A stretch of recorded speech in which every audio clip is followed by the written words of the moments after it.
And same as system. Yay! Yay! Hi! Hello. All the fun from being live, right? Gotta love it. Gotta love it. So I'm trying to get all fancy with some podcast like audio. And so I keep trying. And so we tested everything for the last hour. I had everything set up. And then I had that screen share. And then it was like, nobody heard us.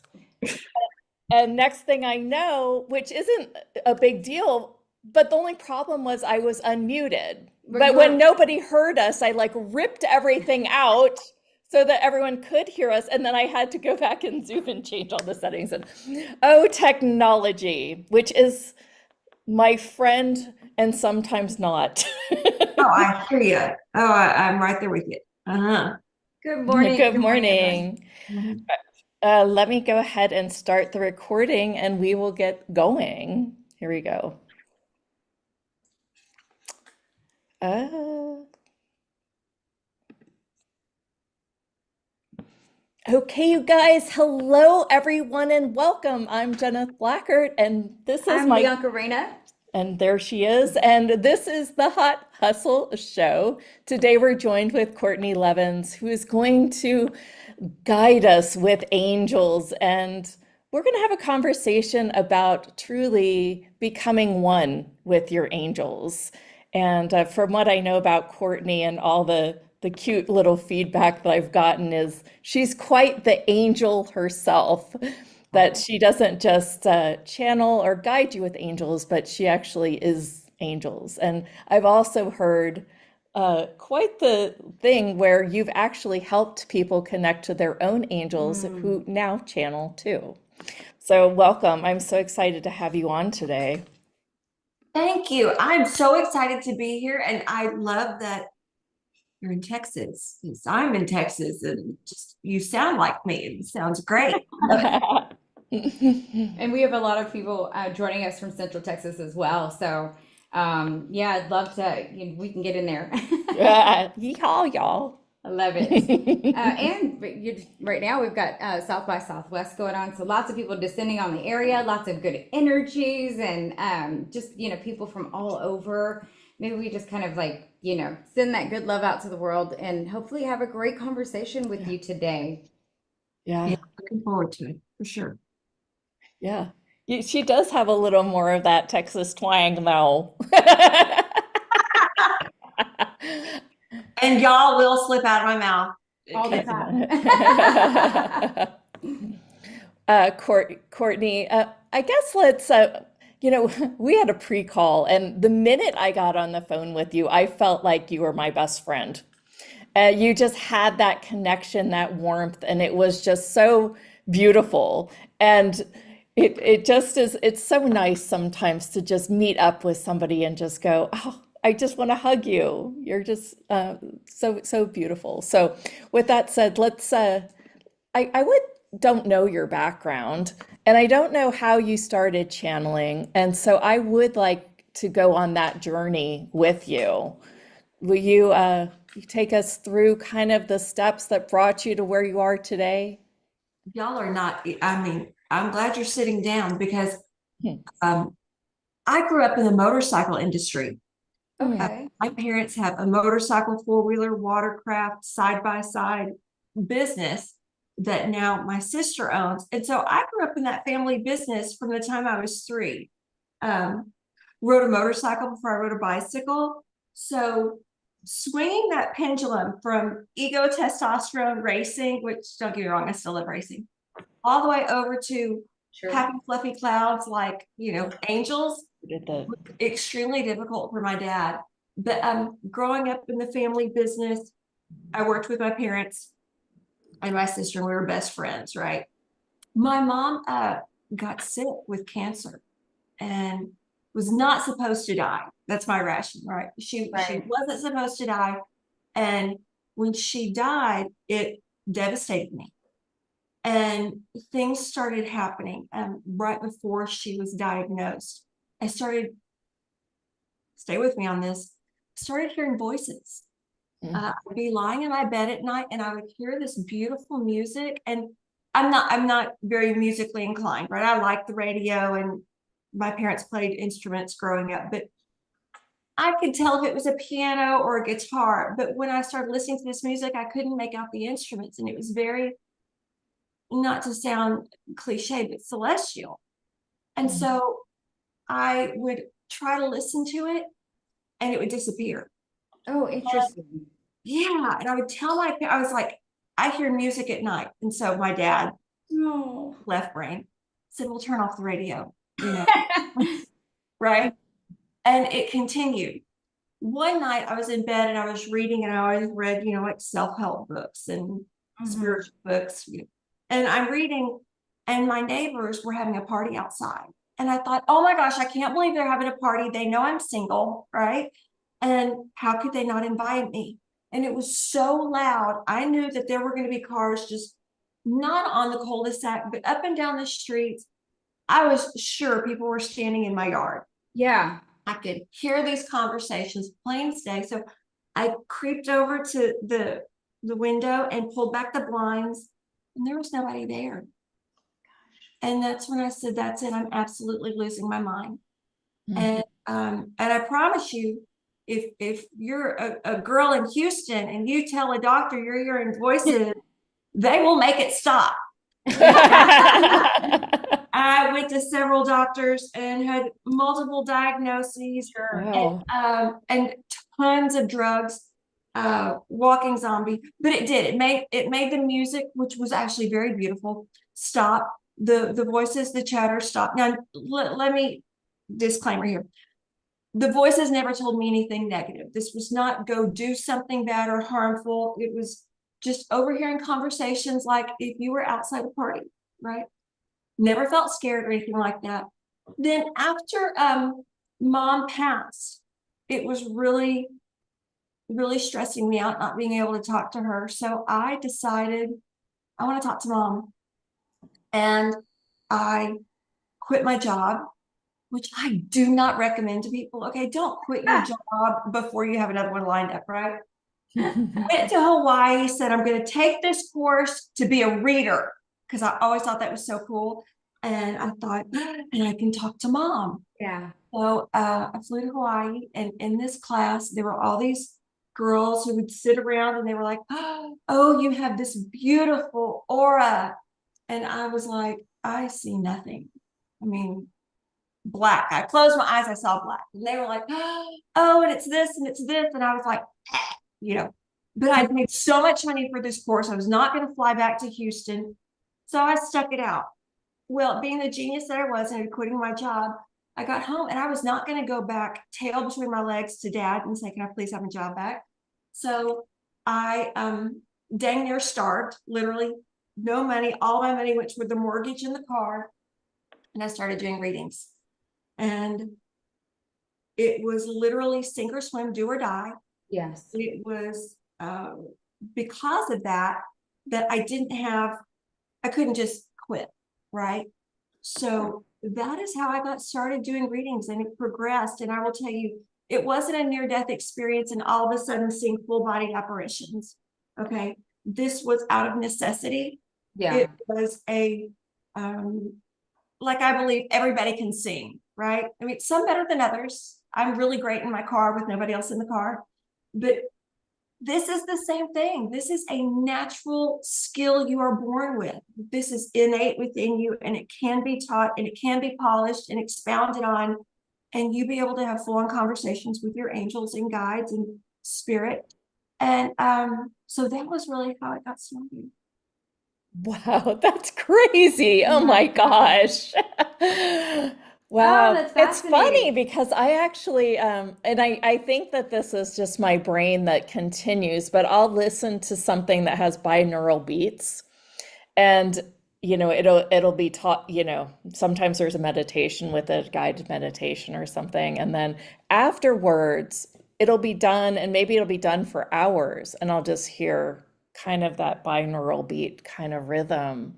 And I always was just, I don't know if that's just my brain doing that kind of thing or if that actually is, because it's beautiful music and it just kind of has me being in this realm of the universe. So that's interesting. I've never heard somebody that just is like, oh my gosh, I hear music and a party. It That's was wild. it was crazy. And so I thought it was crazy because this wasn't something that we talked about. Yeah. I grew up, my mom was a Sunday school teacher, so I grew up with religion, from the South, right? Baptist. Yes. The whole thing of communication, that was not something discussed. Looking back on it, I can tell you exactly what it was. It was all of my angels coming in to prepare me for the passing of my mom. Yeah. I know it very clearly now. And I'm very pleased to say that I did, I don't know, was this my rebellious stage? I stood up to Big Pharma and went, I'm not going to take all these medications. Now, again, disclaimer, okay? Right. I've gone back to the 3 different psychiatrists who diagnosed me as bipolar, and they all said, we've never heard of like spontaneous healing, but you don't have any symptoms. It seems you were misdiagnosed. And then they look back and they go, well, I was the one who diagnosed you and I made a mistake, which, that's very difficult for them to Yes. say, but Yes.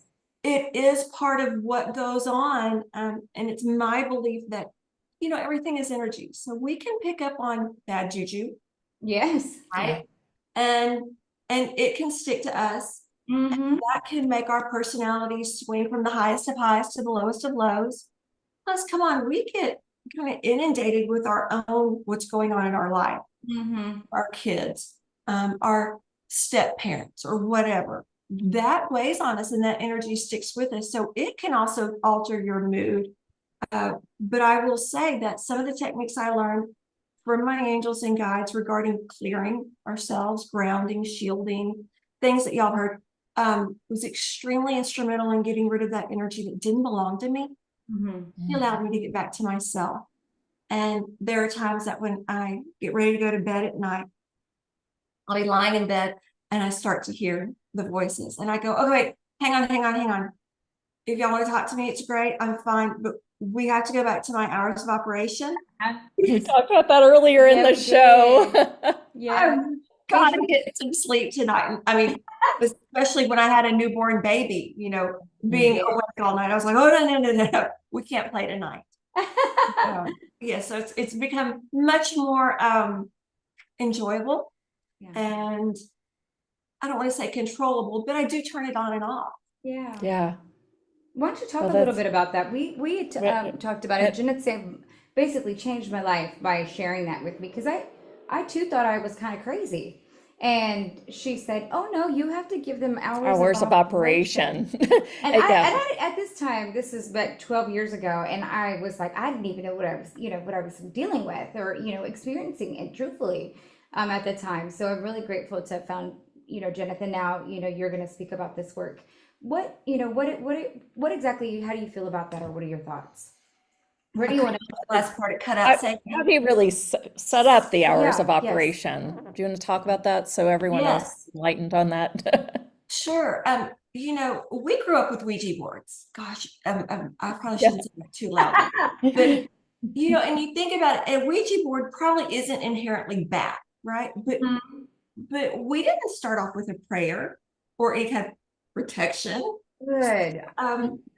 It's one of the first things I teach to my students and to my clients are what I call the rules of engagement. Mm. And it is the who, what, when, where, why, and how. Who are you communicating with? Mhm. And you want to be safe, and you want to know that they're benevolent beings. I didn't want to mess with any earthbound spirits. So I literally wrote it out, and I had all of my students do this. You're gonna write, who are you talking with? Because I am straight up, I'm not going to mess with anything that's even borderline bad juju, right? Mhm. I'm only going to the highest light, the highest source. And so I wrote that down. And I said, please don't wake me up in the middle of the night and scare me with full-bodied apparitions. That would unnerve me. When I started having kids, I said I had to make it very, very clear. You cannot wake up my kids. My 6-week-old baby or 6-month-old baby was not sleeping through the night. I went into a room and I just sat there in the corner, and about 30, 40 minutes into it, she started crossing souls over. And I was like, oh no, no, no. Y'all can save this for when she's older, but no, that's my rule. You can't wake up my kids. Mhm. Don't, pardon, don't flip the lights. And so it wasn't just my rules of engagement with my angels and guides, but also I discovered I had mediumship abilities. And I said, oh no, I'm not going to be the crazy lady running around town saying I have a message for you. So you make those people find me and say, Good. message, right? But really putting that in writing. For my certified readers, they'll even come into a point in their career where they say, you know what, I don't want clients who want to come and talk to me about politics. Mhm.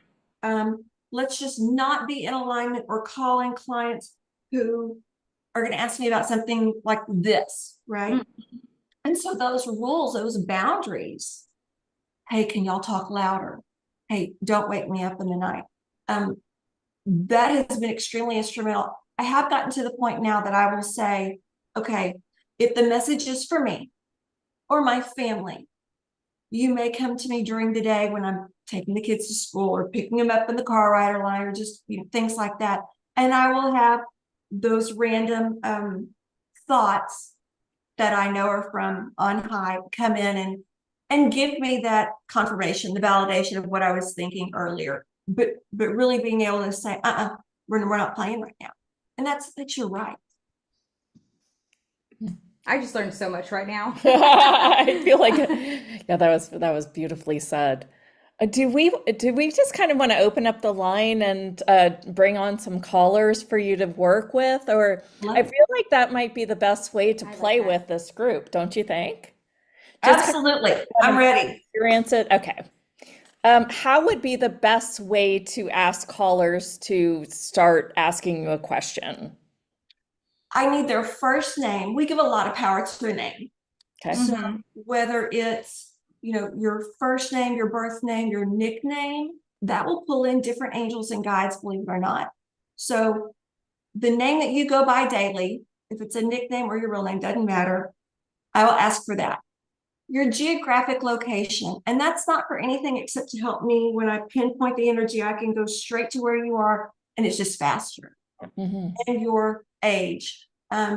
A lot of times they'll tell me your age before you even give it to me, but other times they'll tell me another age that was a pivotal point in your life. Cool.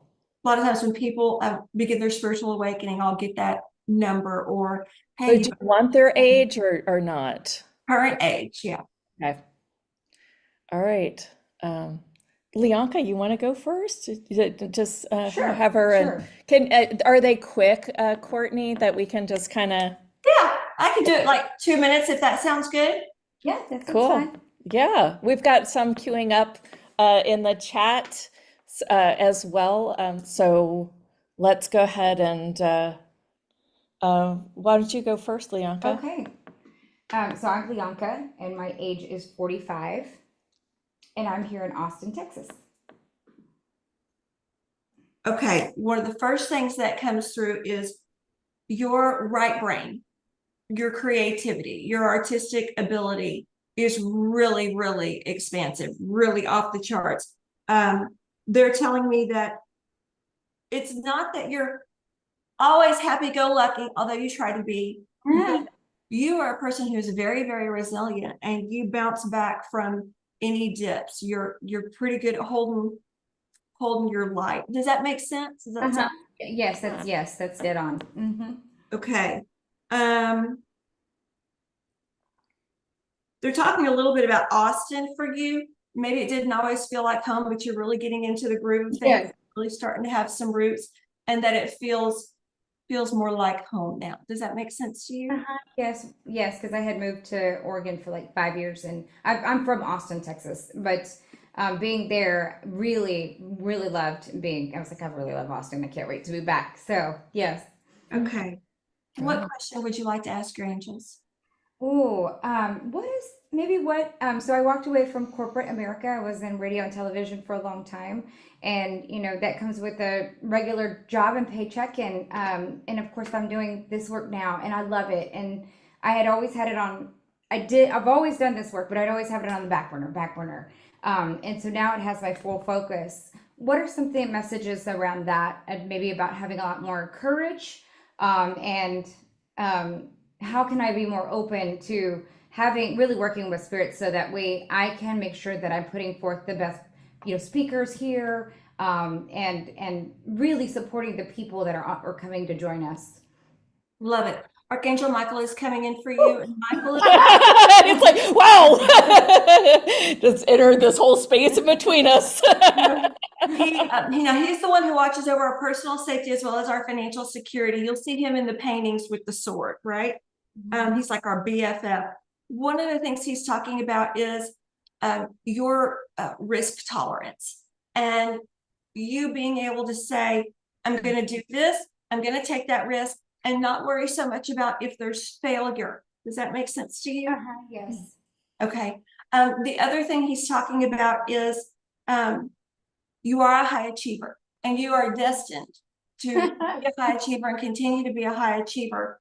But there is almost a fear around making a mistake or doing something wrong. Is that accurate? Is that true? Yes, dead on. I was raised by my grandparents, so I made straight A's.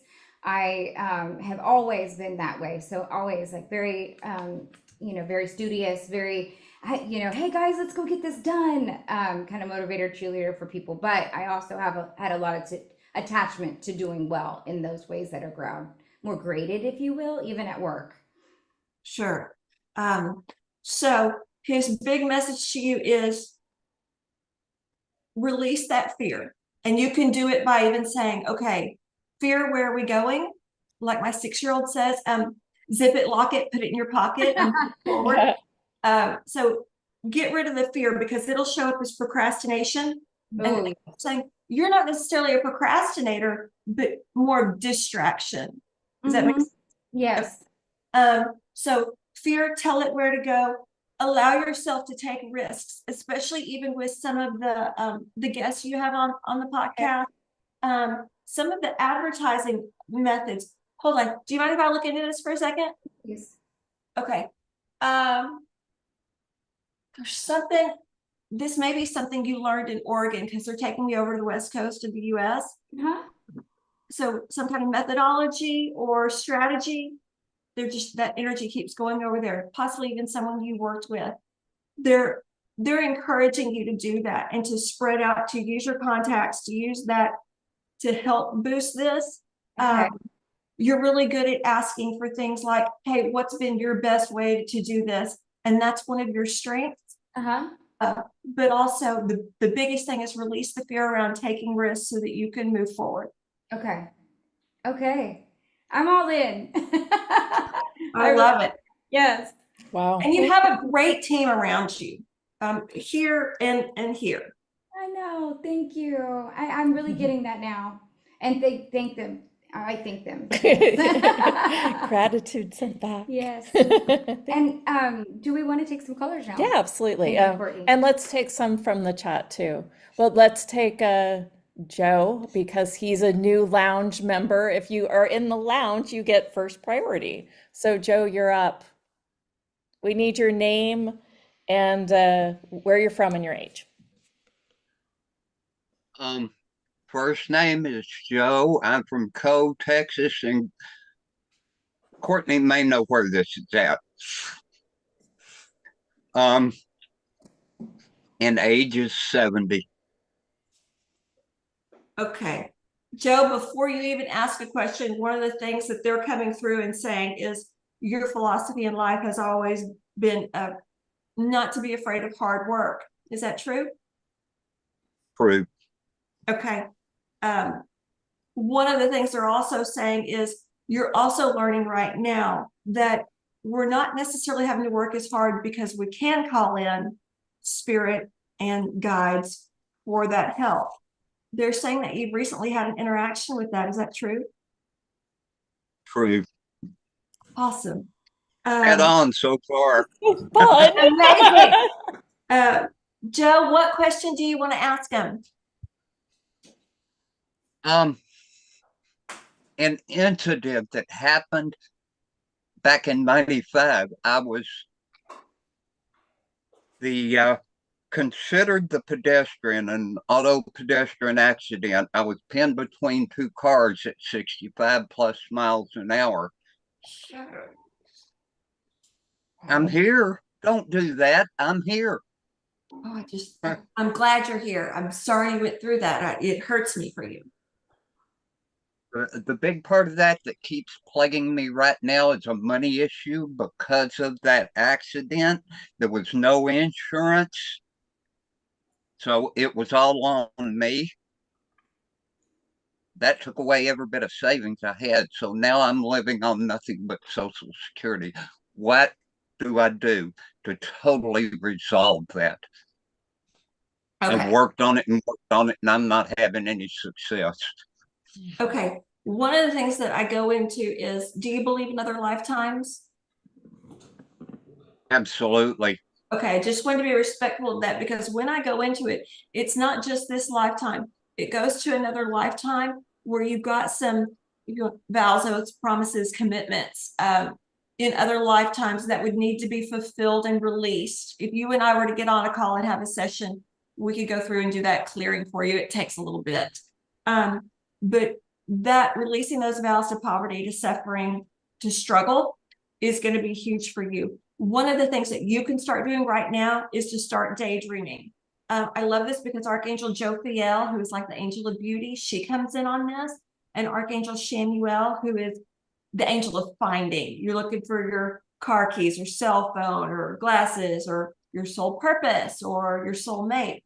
Shamuel is the angel I like to call on. And these two are coming in right now, and they're talking about you getting into a space of daydreaming. Wouldn't it be nice? Now, it's a little bit different than if you see somebody in a Mercedes and you go, oh, it must be nice.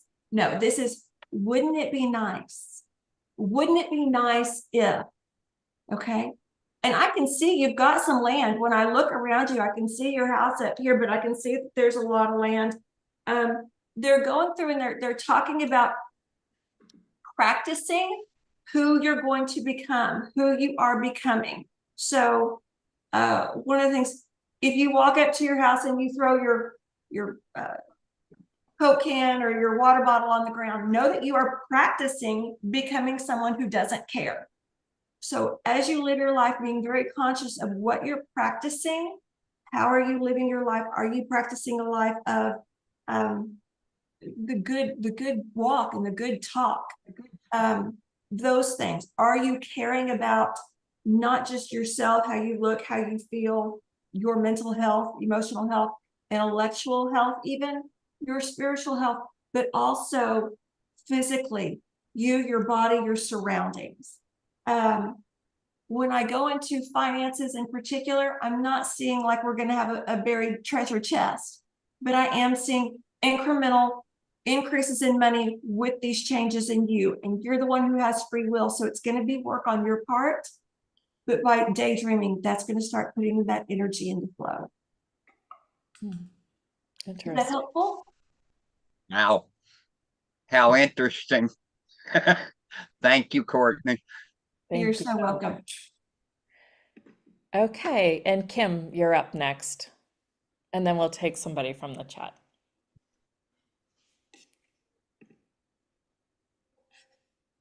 Where's Kim? So Kim, ask to unmute. ask unmute. Kim, are you there? Am I unmuted? Yes. There I am. Okay. So my name is Kimberly Schwent. I'm 47 and I live in Sums, Alabama. Okay, I love your energy. I got to tell you, as soon as I wrote down your name, it's kind of like automatic writing, but a lot of energy comes through. You are a leader. You are optimistic. You look for the good in everything. Right now is a gateway time in your life. Think about the numerology of 47. It comes to an 11. 11 is about intuition. It's considered a master number, but know that it's also considered a gateway number. So this is when the gates are open for you this year. And really financially, they're talking about you and your creative talents. You've got an entrepreneurial spirit. It looks like you're juggling kids right now. It also looks like you're putting one in a car seat. Is that accurate? How old is your daughter? No, I don't. I have actually my dogs. Like I have dogs, and they're kind of my kids. But I have two sons, but they're raised, like they're grown, like 22 and 30. So So this is, I see you putting them like in the back seat in a harness kind of thing. So your dogs, okay, what are you, well, I could go into that forever. Tell me what your question is, because I want to know about this entrepreneurial spirit you've got. so that's kind of my question is like, am I on the right path? And what's blocking me from moving forward? Because I feel like I feel like I'm a little bit of overwhelm and I'm just like, what's stopping me? Like why do I keep stopping? You have such ambition, drive, determination. I mean, you are motivated. You don't take no for an answer. If I could offer a thought of speaking to someone who's a professional, maybe even a business coach, that's going to help you because you're going to be able to talk out a lot of your ideas. So right now, when I go into all this energy up here, overwhelm, right? The thinking, the creative energies that come through, being able to talk with somebody, whether it's the Small Business Administration, they have free counseling with people who are, business owners and entrepreneurs who will help you with the business plan and stuff. You've got so many ideas and it's kind of overwhelming your skill set. So being able to talk it out is going to be huge for you. Are you on the right path? Archangel Michael is talking about, you've got this one line that you're focusing on, but you've got some other segues that are trying to get in the way. Really hone it in and concentrate on this first one. It doesn't have to be a 10. It doesn't have to be perfect. But when you get this going at about a 6 or a 7, then you can bring in these other options, opportunities. Does that make sense? Yeah, it does. Okay. It does. Yeah, thank you. Is that helpful? You're very helpful. Yes, thank you. Okay. Thank you. Thanks, Cam. All right, and we are going to take somebody from the chat. Yeah. So Christina has a question. Christina wrote in, she says, I've had several pneumonias. What is that related to? But she didn't put her where name. she's from and her age. So Christina, if you could put where you're from and your age, that would be great.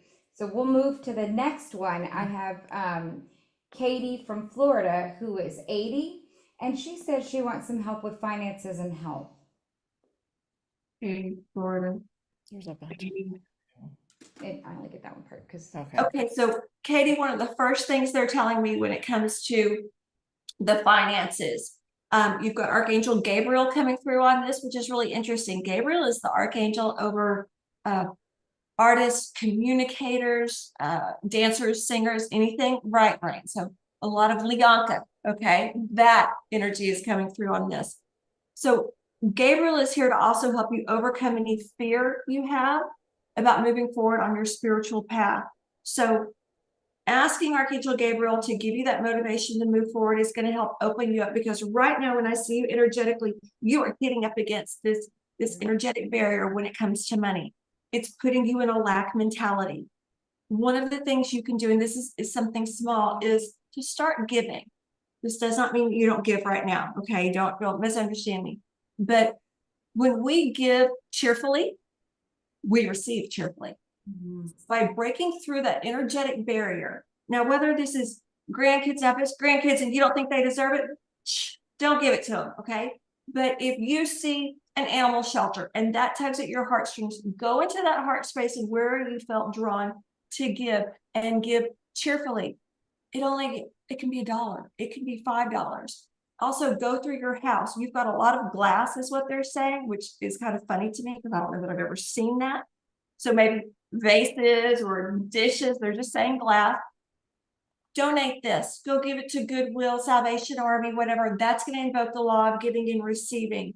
That's going to start allowing that energy to flow. And right now, it's all about the energy flowing, because December, January, even February, finances were really, really tight, and that energy was very, very constricted. But March, we're opening up. We're moving out of that lack mentality. We're moving into this more of a safety, like, yes, I am the creator of my destiny.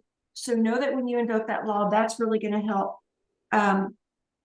And on your health, you've got a lot coming in the chest and even the abdomen. Get outside more. Get grounded, barefoot in the grass, but start taking some really deep breaths and movement, stretching, Pilates, yoga. That kind of stuff is going to be beneficial overall. Okay. That's fabulous. Okay. Let's go to Andrew's iPhone. Love it. All right. Andrew, Sorry, there you go. sorry, I was having trouble unmuting. Yes, so my name is Andrew. I live in Houston, Texas, and I'm 63 years old. And my question is, am I on the right path? I have a strong desire to really break into the art area ever since I was a child, but a lot of circumstances, I never believed in myself. I didn't have confidence, and that has slowly changed over the last almost 8 years now. And so I just want to, I guess, confirmation and assurance that I'm not wasting my time and I'm not putting out money on wasted, things. Okay. I love the energy that's coming through for you. You've got a quite a crew of angelic beings here to help you. Know that number one, this is not a waste of time. Number two, this is something that you have been putting off. It's been in your heart forever, right? And like you said, even since childhood, and now having the courage to come forth and move into it, it is not a waste of time. This is when you will be closest to God. And if I can offer a little, this is what I tell some of my clients who are my mentoring clients, who I almost coach a little bit with the spiritual guidance, is think about when you want to give up, when it seems like it's too hard, when it's not going well, think about Jesus. Remember that he was, and not necessarily in a religious way, right? But think about Jesus. He was told by everybody, they're going to kill you. They're going to crucify you. Go home, hide out, quit going out there. Quit talking about these healings. Quit saying you're the son of God, right? Everything tell him no. But did he go sit on the couch and eat bonbons? No, right? He kept going out there. He kept doing. He knew what he was being called to do. It's in his heart, right? God's not going to put that in your heart unless that's what you're meant to do. So know that this is helping you to overcome that fear of procrastination to move forward on your path and really embrace this. Know that anytime there is a setback, we receive information, we get feedback, it's knowledge, and that knowledge is power and helps us to continue moving forward. So no, absolutely you are on the right path. This is not a waste of time. And they're saying that you're even dabbling into different things. So the painting and drawing may also go over into going to ballets and plays, and really give yourself that support and allow yourself to do it. Hey, thank you. I really appreciate it. Thank you. Courtney, real quick, I just want to make a point because when you were talking right now, some of that stuff was really landing for me. And wouldn't you say it's true that the questions here today are also facilitated for the greater good for everyone on the line? Talk a little bit about how that works. So it's no coincidence. That's right. The people who are on this call today were all aligned, right? There's going to be I don't want to say commonality, not to make us all just mediocre, but know that we all have similar energies. And whether it's been at the back of our mind or the forefront of our thoughts, know that that is going to resonate with us, and that's going to pull in whoever is aligned with these messages. And collectively, as that energy comes closer together, whether it's a Zoom call or in a town, those collective thoughts that are along the same entrainment are going to rise. So it's good, especially if you've got like-minded people who are all about looking at the positive aspects of things. That energy rises, but you've also got, you can go into a place where it's hostile. You've heard of mob mentality, right? That energy starts to rise. So we are divinely inspired to come to these meetings or to come to these calls because there's that thread of energy that we all hold in common, right? And yeah, finances right now, especially coming off of January, we're starting to see the opening up in March. But yeah, it's something that's going to hit home for a lot of people because collectively, we all come from God, right? We're all part of that divine spark. So collectively, we're all going to have some thread of that in us, unless we've already learned the lesson, overcome it, and we're able to drop it, right? But yeah. Thank you for that. Absolutely. That was beautiful. Do you want to take another one from the feed? Yeah. Let's see. Actually, we'll do another live one. Okay. All right, Kat, you're up. Hi, I didn't think I was going to get picked. Thank you. I've had a reading with Courtney before, so I'm still kind of, from what we talked about last time, a little still concerned about how, I mean, not to bring down our call, but like I had that feeling where I feel like I'm being spied upon in my apartment. And right now I'm not there because I don't feel safe and comfortable there. And I'm trying to figure out how to, I mean, I guess pack up my things and go kind of thing. Mhm. Because I'm concerned, like, should I be calling the police because that's how I feel, or I should just go in and just pack up my stuff and just leave and not do that. Kat, and I apologize because I don't recall my Yeah. readings. They Yeah. are not my thoughts, right? Yeah. But normally when something like this happens, Jonathan Leonka, if someone has this kind of feeling, one of the first things the angels will encourage them to do is to start clearing. When I was in motorcycles, I would feel the excitement of the guys walking in wanting a 200-mile-an-hour motorcycle, and I would get so pumped, not even knowing why, right? But it's energy. We can feel it. Yeah. And then in 10 seconds, boom, I was furious, mad, no clue why, right? Hence the bipolar diagnoses.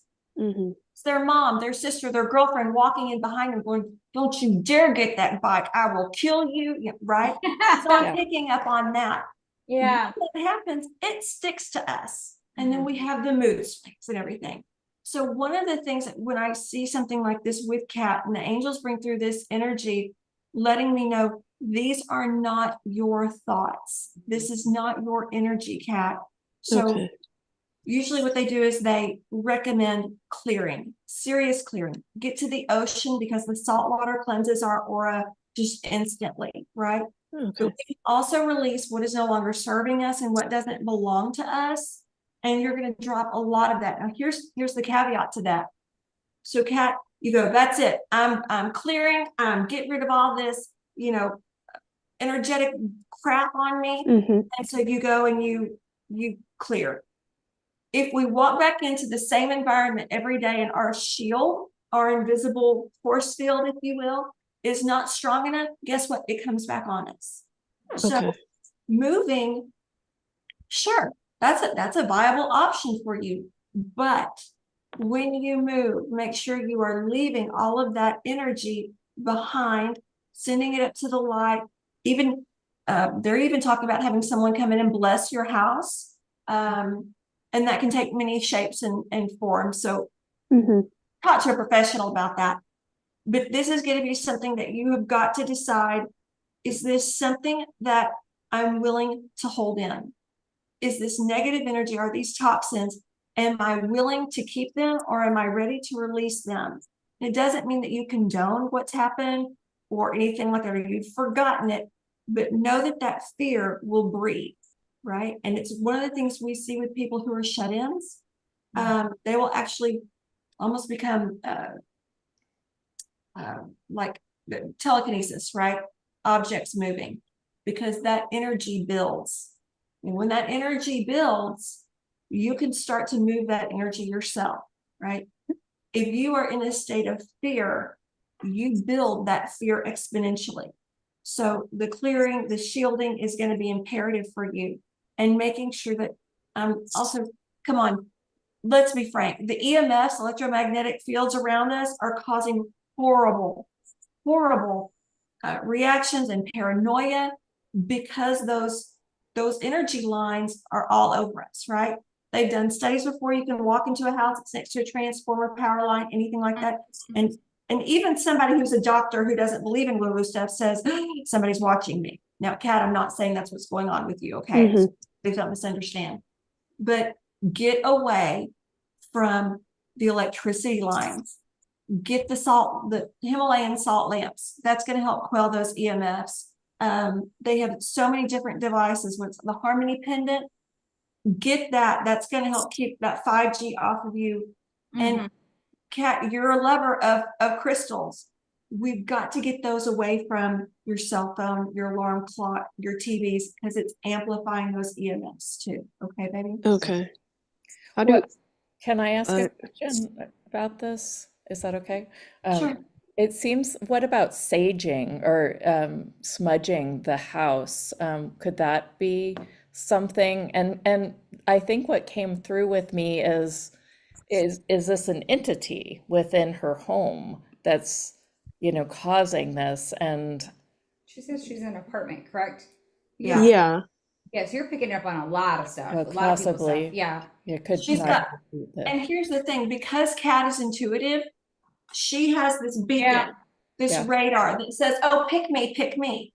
And without those rules of engagement of saying who I'm going to play with, she's got some, I hate the word entity, I'm sorry, bad juju right here. Okay. And it will hide and it will stay there. And you may even go a few days, Kat, and think, oh, I'm good to go. I'm great. But it has to be really, really strong. And you have to be stronger than that.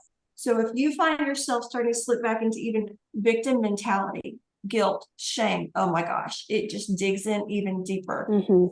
Saging, smudging, yes, it is beneficial for the physical place. Know that when you do that, you want to call in Archangel Michael and what I call like his band of mercy, his army of protection, to come in and stand at every window, every corner, every door. And I like to call in Shamuel to be on the roof, to put a dome of protection over it.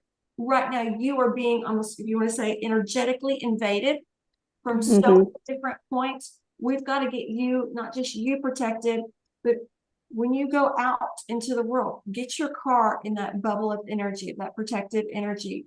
And it doesn't have to be white light or purple light. It can be anything, right? Just get that protection on you.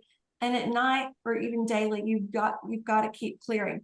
But know that those EMFs are wreaking havoc on you. And this is something, and Jonathan, this is something people don't usually talk about, but I've done enough healing work to see this. And Kat, I'm not saying this is you, okay? But like the lady who mentioned she has like chronic pneumonia or these ailments, diseases that keep happening over and over again. We have to ask, what is the underlying thought here? Is there a secondary benefit? And again, this is not something consciously that people go, oh, I want to be sick. Because when I was little, mom would come in and stay home from work and she would baby me and fix me soup. Okay. But know that subconsciously it's there. So we have to get to that subconscious thought and be able to rewrite it. And a lot of the healers can do that these days, changing those beliefs so that we say, no, that secondary benefit is not worth it to me. Or, hey, maybe you're a grown adult and mom's not there anymore. Maybe people don't come and tell you how much they love you, but it's a need that we have, right? So our ego, our subconscious can be creating this and manifesting this because of those secondary benefits. Wow. Can I just ask one more question? So how is there any kind of ritual that I can do to try to release this, whatever this energy is that's from my old space so that it doesn't follow me? So yes, and wonderful question. I love this because Archangel Haniel is coming through for you. You might even notice kind of a pale blue color when she's around. Her name is like Grace of God, and she is like the poster child for a job interview. But one of the things that she's saying for you, Kat, is to use the lunar cycles. And I will tell you, I'm not an expert on it by any means. I'm just repeating what she's saying. So on the full moon, release, right? And do that to sage your house. Use that time to sage and smudge your house. Use it to the nighttime clearing meditation. It's available on YouTube, or if you email my office, they can send it to you. But that nighttime clearing meditation, if you don't even like listening to my voice, because I'll tell you, I get sick of it sometimes, just turn down the volume, let it play in the background. It clears your chakras, the energy, the house, the residence. And I had a client who was, the home was, I don't want to say possessed, but let's just say there was some bad juju there and it was really disruptive.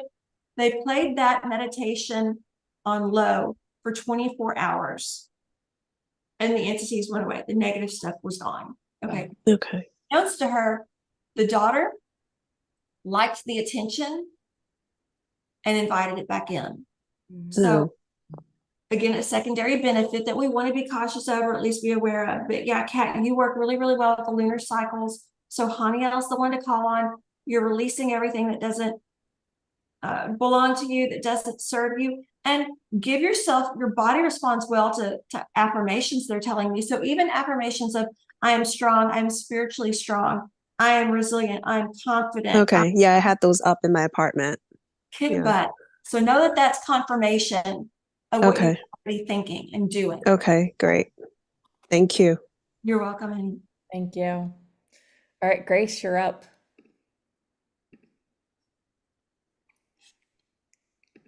Grace. Hello. Hi, Grace. Hi. You're live. My name is Grace Learn. I'm 67, and I just want to know if I'm following my path. Grace, I've got about 3 of you popping up in the energy field right now. Can you tell me where you are geographically so I can pinpoint you? 108 Mile Ranch, BC, Canada. Okay. On the right path, yeah, 40 to 60%. They're saying that they've been communicating with you. There's something else that you have a desire to do, wanting to do, and you've been holding back on it. Does this make sense to you? They're not showing me what it is. Yes. Okay. So, on the level that this resonates, whatever that is that you're holding back and not committing to or following through on or doing, they're really, really supporting you on this, bringing that to the forefront. And they're also talking about speaking your truth on this. When they're saying speaking your truth, it doesn't mean that we're telling somebody where to go and how to get there. Well, at least not always. But this is about you being comfortable and saying, I'm, planting this garden to be sustainable and I'm going to use it for the whole community. But what's been going on in the back of your mind is, I also want to have farm raised chickens or something. And again, they're not showing me what it is. So this is just kind of what's coming through. Give yourself permission to say, and I want chickens, and I'm going to grow and raise chickens. I'm going to farm chickens, and I'm going to have this crop too. So whatever these 2 things are, be able to speak your truth and say, this is what I want. This is what God has placed in my heart, and I'm ready to fulfill this mission. Okay. Thank you very much. You're welcome, honey. And then Christina wrote back in. She was the one that had the several cases of pneumonia. Wanted to know what that was related to. She says she is a 57-year-old from Mallorca, in Spain. I'm going to go into my handy dandy little cheat sheet here. And when it comes to lungs, one of the main things that happens with lungs is The other person that had a thing with lungs, listen up. this is the pneumonia lungs or no? Pneumonia lungs, yes. So when we think about the lungs symbolically, it relates to an attunement with the divine flow of life and love. Literally, they are the organs of inspiration. The word breathe means to inspire. So I like to call on Archangel Raphael and ask him to come and stay with me on this, Christina, because it's pretty woo-woo. But literally rub your hands over your lung area and ask, what message do you have for me? The big thing that I'm hearing is you've been denying yourself life. Does that make sense? Oh, wow. So where are you denying yourself that freedom to live? She says, interesting. I got electrical problems in my apartment too. Oh, that's she was replying to that, but yes. Oh, And I see that she wrote that she started crying profusely. yeah, actually hit me when I asked about myself about it. I started crying really profusely, releasing something. Oh, that's so beautiful. Yes. And yes, Christina, absolutely releasing. And know that when you release it, go ahead and set the intention. You want to release it because you're bringing forth the lessons and the love. So whatever it is that you are learning from this and the love, forgive yourself, because this is not a conscious thing that you said, oh, I want to hold on to this and deny myself this pleasure. Okay. No. So this is, you are learning, you are bringing forth the lessons and the love you have for life, the love God has for you, right? The love you have for everything else. And you're bringing that forth with that lesson, and that's going to reinvigorate you. So yes, you're releasing and you're also healing. Courtney, is it in general, if we have body issues, should we put our hands on it and say, what message do you have for me? Or is that like a rule of thumb? It sounds so corny. And if I love it. I talk 25 my years body all the ago, hey, your knee has a personality, or or your house has a personality, right? Yeah. Cuckoo, let me go back to selling motorcycles, right? But yeah, and I became very, very aware of it as a young entrepreneur starting off with no money, right? And I would get so stressed in my neck, and my shoulders would just be so tight, and I'd be trying to lie in bed and I couldn't get comfortable. And finally I was like, what is going on? So it wasn't the most gentle, loving way I asked, but I was just and that's when I started hearing, you are scared of who you are in the world. And we need attention in this. We need to know that you understand you are scared, but that you have support. And later on, when I was doing more healing work, that's when I learned, oh, that's your head and neck is all about how you relate to the world, how you relate to society viewing you. Well, shoot, I was walking around with a target on my back, becoming an angel reader, right? Of course, I had the stress but yes, finally being asked, saying, what do you need from me? And a lot of it was just that acknowledgement and breath, just breathing in and sending them breath, sending them love, sending them inspiration. That's beautiful. Thank you. And thank you for being vulnerable with that too. Yeah. I mean, I think a lot of people on the line here know they have these really special gifts, but to put it out there in the world and to be so vulnerable as the way you have, you're really living in your truth. And that can be scary though, Oh my gosh. Okay, so my dad is that generation. And Yeah. come on, motorcycle, Yeah. sing, that's his background mentality. He could not say angel reader or even anything spiritual without snickering or rolling his eyes. Oh, bless you. And it was hard. My only living parent, right? Right. It has just been recently that I got, this sounds so materialistic, I got a car that's fast. And he saw it and he went, this is yours? And I said, yeah. And he was like, this car is fast. And I said, well, yeah.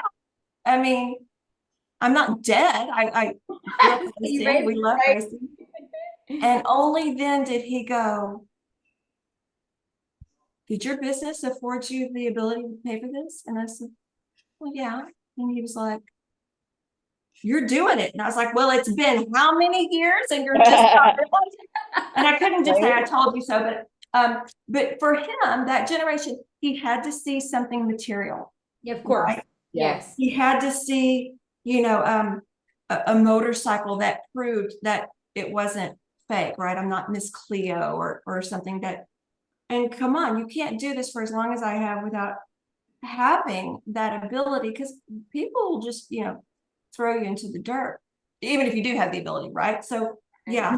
And sometimes our biggest supporters are people we don't even know. And God bless you and thank you, because sometimes the one we're closest to, they don't know how to support us.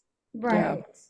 Right. Oh, thank you for sharing that. That's so cool. Yeah, I feel like that kind of runs the gamut. I mean, I always needed kind of approval from people in general. You know, I've really worked on that, like, you know, why am I trying to prove myself to everybody else in the world and stuff like that? It's like ridiculous. Yeah. I would like to take some more callers, but let's go through the package first. Yeah, And then we'll take just a couple more after, maybe one or two. Does that sound like a good idea? Sounds like a plan to me.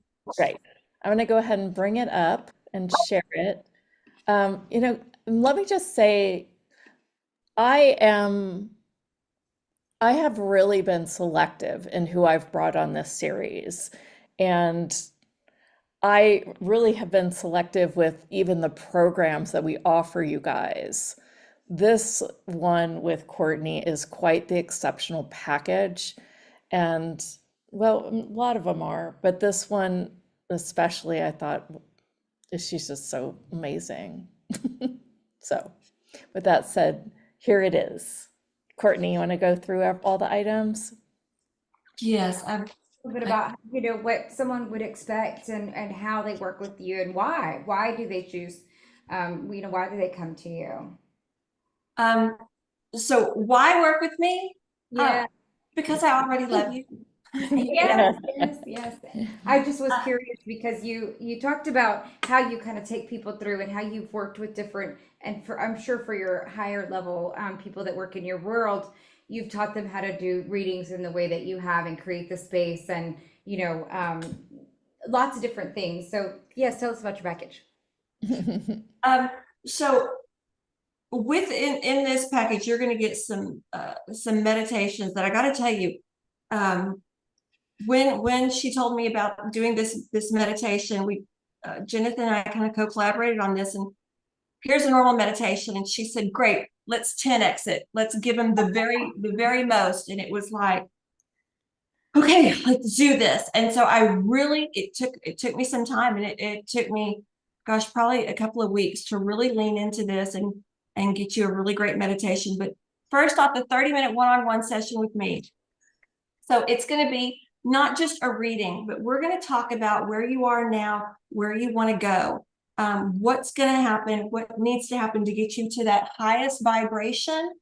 A lot of my mentoring clients, so one of my clients is a gold medalist, and she came to me and she said, here's where I am now. I'm stuck.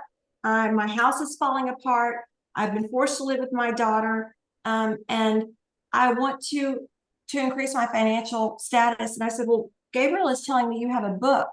She said, what do you mean a book? I said, you're writing a book. And she went, no. And I said, well, he's not leaving, and he is saying you're writing a book. And she went, oh, I started a book, 15 years ago. And I said, great, get it out. I will have you know that during this process, we talked about it, and now her book was published November 4th, Hike the Course by Barbara Ann Cochran. If y'all ever want to read it. The publisher even called me and said, would you be willing to write something on the back about her and about the book? Because she credits our interaction, the angels, God, with getting her from where she was to that higher level. And that's what we're going to do with you, because a lot of you need healing. You need that, and healing under the umbrella of maybe there was trauma. And it doesn't mean we have to rehash it, but we do need to be able to say, what could we do differently if we're ever in that situation again, so that our brain doesn't have the same synapses. We create a new wiring so that we can have new options and move forward with it. So that one-on-one session is really, really huge. Bring forth the light and love. Oh my gosh. One of my clients from New Zealand, she said, Courtney, if I do nothing during the day, if I just hear this, she said, I can conquer anything. So this is an extremely powerful meditation that was divinely guided for me to bring to y'all. And I will tell you, you will notice in it whenever you hear me speaking that there is almost a push in it. And I was like, oh my gosh, I sound like I'm being too forceful. But it's just the energy of it, of y'all have these amazing abilities and what you can do. Creating the highest version of yourself with love. This is the meditation that was super huge, right? Is this the one that's hold on, I apologize, y'all. So this is the one that's going to unlock the wisdom, align you with the highest version of yourself. So we all have different versions, and they say you have free will. You can choose which version of yourself you're going to bring to the world. I'll tell you, I could be selling motorcycles right now. Not that it would be what I want to do, but if I had to, I could, and I could complete that cycle, that version, that destiny line. But I've chosen to do a higher destiny line, which is bringing forth my gifts to humanity and helping everybody else learn that they have gifts that they can bring forth to help the entire world. And so that's what this meditation is about. Fabulous. Courtney, you nailed it. That's exactly what I was getting at. Because it's so amazing. And I love that you are here for others to get their gifts out to the world too. I mean, we all have these really great timelines that we have free will too. So we can play out however we want. But I think that's just amazing. So thank you for bringing that to the audience today. Yeah. You're welcome. Thank you. Thank you for allowing me to share my gifts. Yeah. So if you want a session with Courtney, I'm going to go ahead and put the link in the chat and the And meditations I as well. will take the next question. Great. Jennifer, we'll have to unmute her, but you are up. Great. Let me stop the share. And There you go. Jennifer. Okay, great. Jennifer, you're up. Hello. Hi. Thank you so much for being here. Today, I don't know, today feels like a powerful day. It's also 11:11 where I am right now, and it's my dad's birthday, and I had a dream last night about my dad. I've made my career about helping others and working with children, and yeah, I guess I don't know if I have a specific question, but I'm always reflecting back on how, like, I don't really fit in this world, but how I can still create what I'm creating, if that makes sense. So just continuing to step into my power, and I want to be a homeowner this year, and I don't know, just continuing to expand. So And you're 27, is that correct? I'm 30. Okay, 27 was a pivotal year for you. And you don't have to confirm or deny those allegations. They're not showing you what it was, just that was the age they gave me. Okay. And are you aware that you're an animal communicator? Possibly, yeah. Yeah. As I say that, my dog's looking at me. They love this energy. I have two little dogs, and if Aww. they hear Jen talk too much, they'll jump up on the desk because they love her energy. So you have that natural gift and ability, and that same energy that makes you want to work with children is also that connection with the animals. So know that you are a person who is going to naturally gravitate to those things. And even though you don't feel like maybe Earth is your home or this is your home, know that, and we can go into a long discussion on that, but know that you are here to make a difference. And one of the things that's going to happen with you, Jennifer, is if you try to go against what's in your heart, what you resonate with, it's going to fail. And it is going to be blocked over and over and over again. When you are in that flow, and like you said, it's a very empowering day, and you feel like you're going to be a homeowner this year, I see that happening for you. Of course, you have free will, and you can go, nope, never going to fill out the application to get the mortgage, right? But as she sits, I do see that happening for you, and realistically, even in July. Wow. When I go into that energy for you, if you deny yourself these things that you're being called to do, you're gonna feel blocked. You might even start feeling kind of down, kind of blue. Loneliness will even start to creep in. So if you ever get to that feeling, and this is really for a lot of y'all, if you ever feel that way, stop and say, okay, wait, hold on. What needs to change? What do I need to do differently? Where am I being called? What do I love? What's my passion? And really go down into that heart space and allow it to bloom and expand so that you can be in alignment with that. Powerful. Is that helpful, honey? Yes. And I guess my other question too is I'm in Boulder, Colorado. I think this is the location, but I'm also really drawn to Lyons, which is a little mountain town. And that's one of the places that definitely like sparks me, lights me up. When I go into this, there are going to be some very specific points on the globe that you are drawn to. And these are going to be, I don't want to say they're places with portals because that can sound a little woo-woo, but this isn't too woo-woo for you, they're saying. Yeah. Specific places on like the parallels, like the 34th parallel. And I don't even know if that's a parallel. Okay, it's just coming through.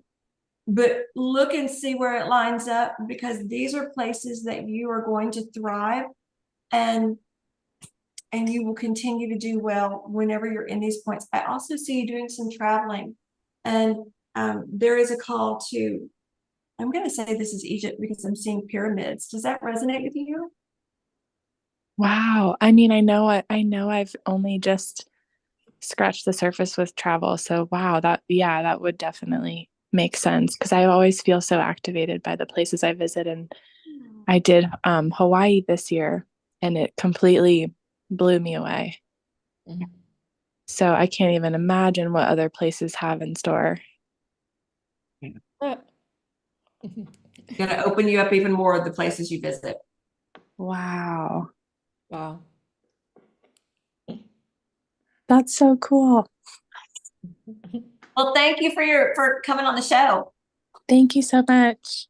Thank you, Jennifer. All right, well, with respect to your time, I think we better call it a wrap. My gosh, Courtney, is there anything that you have that you want to say to the group before we Any wrap parting up? words? Parting words. Yeah, one of the biggest things, especially from last year, now we're going into a totally different energy this year, but when I asked Michael, what guidance do you have for people right now? It's, you're not alone. And to know that even though you may not physically see us yet, we are there. It's one of the things my students, one of the first things they're like, when am I going to see it? I know that it can be gradual. So know that if you're like looking off in the distance, you're looking against the wall, and there's what's called a convection, like the road, when the hot summer day, the asphalt, it gets really hot and you see that kind of wave. So if you see that like against the wall, or you see that in your line of sight, or even out of your peripheral vision, know that those are your angels and guides. Know that those are the benevolent, sentient beings who are around you, helping you. And when they communicate with you, they say the same thought over and over again. Take the umbrella. Take the umbrella. Not take the umbrella because it looks like rain. Okay, that's logic. Not take the umbrella because last time you didn't and it rained and you got soaked and you were miserable. That's your ego. But that repetitive statement over and over again in the present tense. Take the umbrella. Take the umbrella. Take the umbrella. Those are your angels and guides.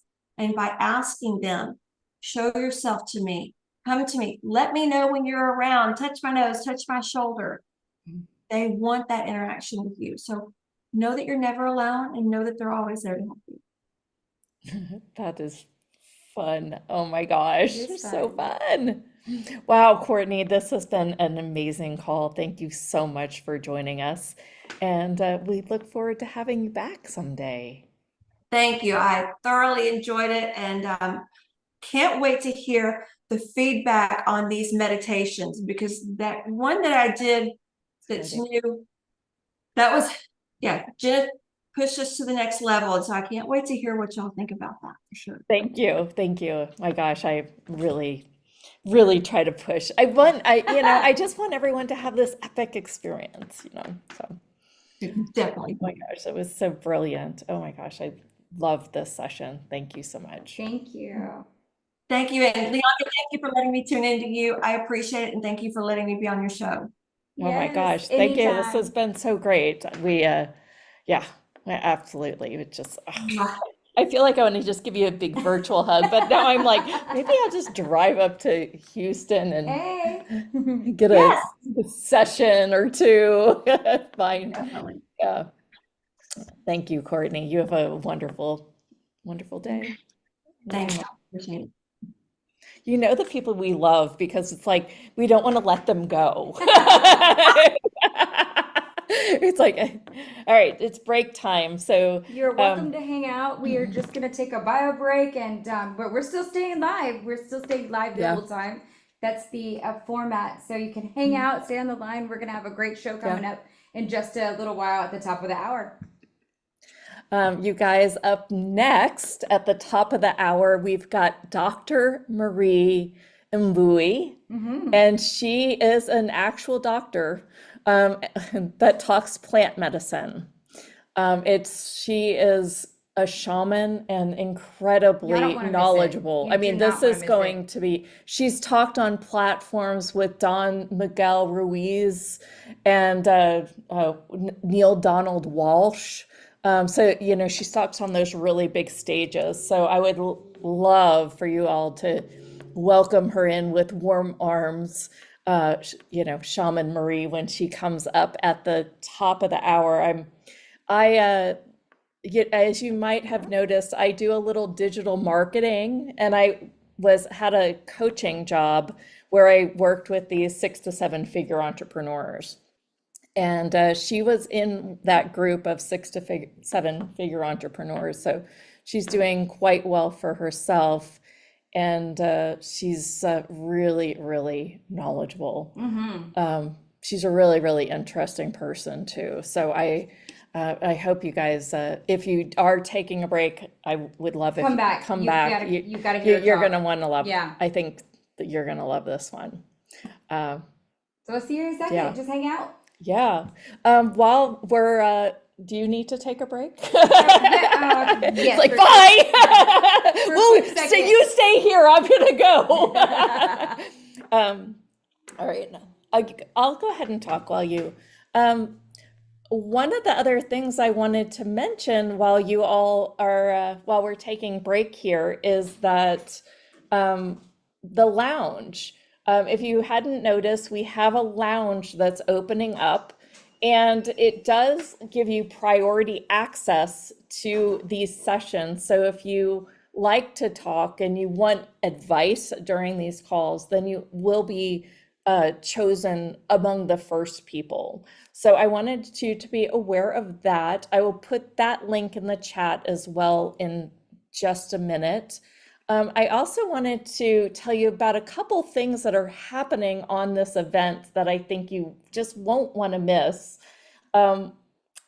If you are my age, around 50, and you're having perimenopausal symptoms, we have next week the co-founder of By Winona, and her name is Ashley. She's only 27 years old, and she's really invested in hormone replacement therapy and bioidentical therapy.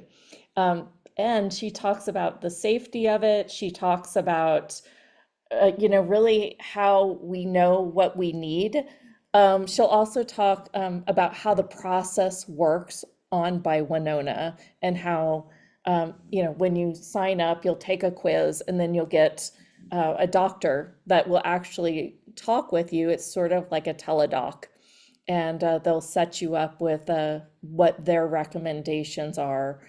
And I think that, you know, for me, I was just so wanting some support around this, that when I found them, I was just like, oh my gosh, thank goodness. So you guys, the replays, I see on the chat, you're asking about that. Those do come out every single night. And this main stream is on my YouTube channel. Let me put the lounge in the chat real quick. Any other just questions in general?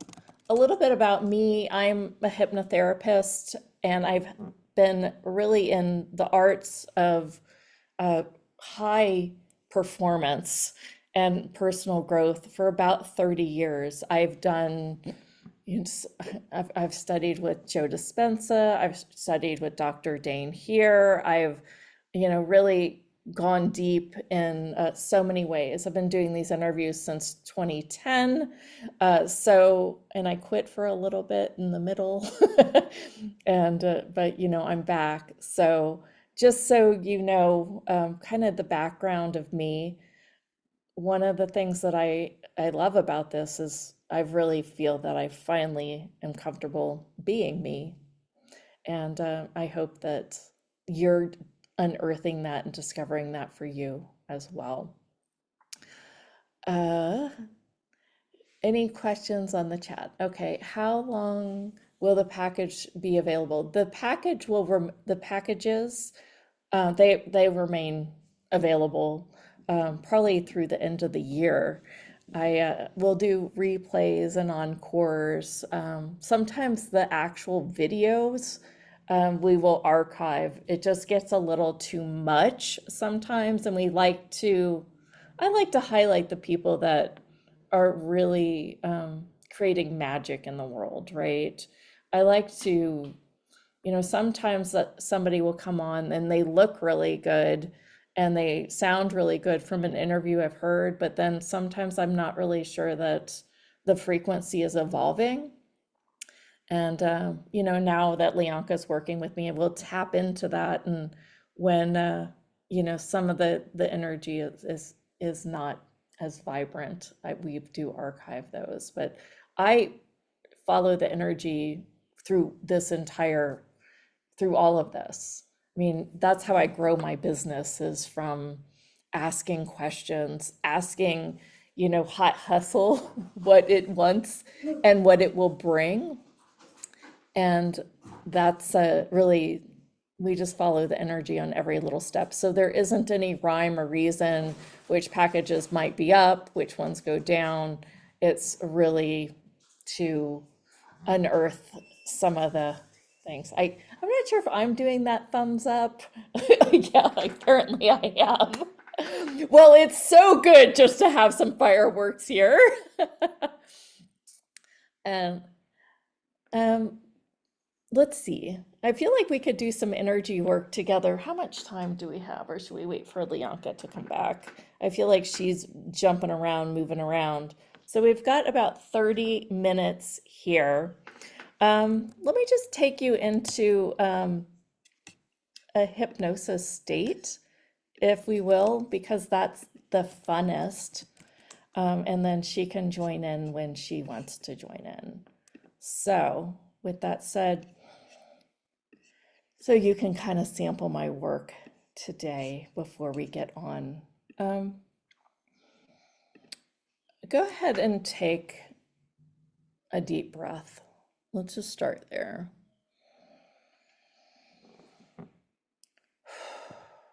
Right now, you're going to take 5 deep breaths. Each deep breath is going to relax you. Breathing in deeply now, deeply and slowly. Focusing on the consistent rise of your chest. And hold it for 1 second. And slowly let it out. Just let it be easy and effortlessly. And again, filling your lungs to capacity. And hold. And release. And again, breathing in, 3rd breath in. Hold it. And let it out. And now in this next deep breath, breathing in and activating this frequency of awesomeness. You can tap your wrists together, noticing the sensations of your wrists, bringing in this thrum of awesomeness. And then go ahead and let all that air out. feeling yourself relaxed, feeling loose and light, becoming aware of how good it feels to be relaxed. And now continue breathing. I'm going to describe a haven to you, and you will picture yourself there. It will be relaxing, and you will enjoy imagining yourself there. So I want you to picture yourself in a luxurious yacht.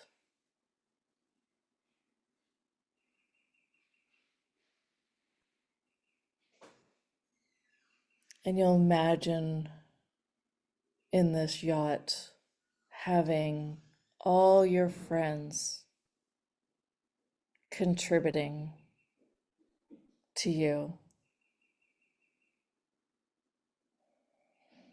Your feet are bare and you're walking around, checking out the surroundings.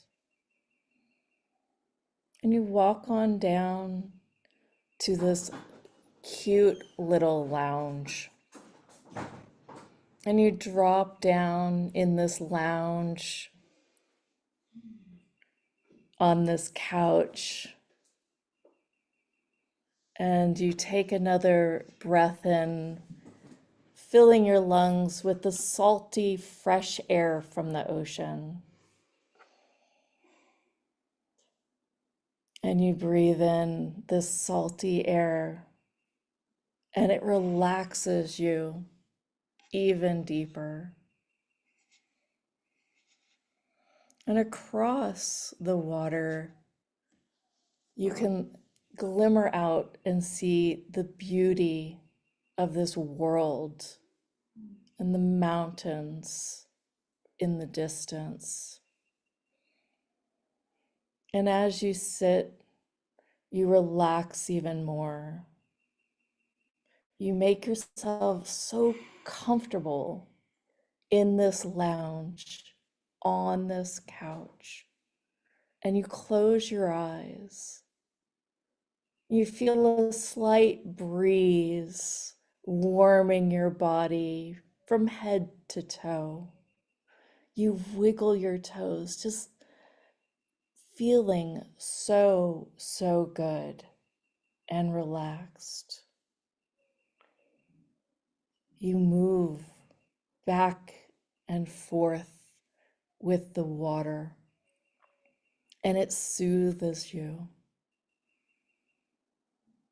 And your mind is resting at total ease and peace.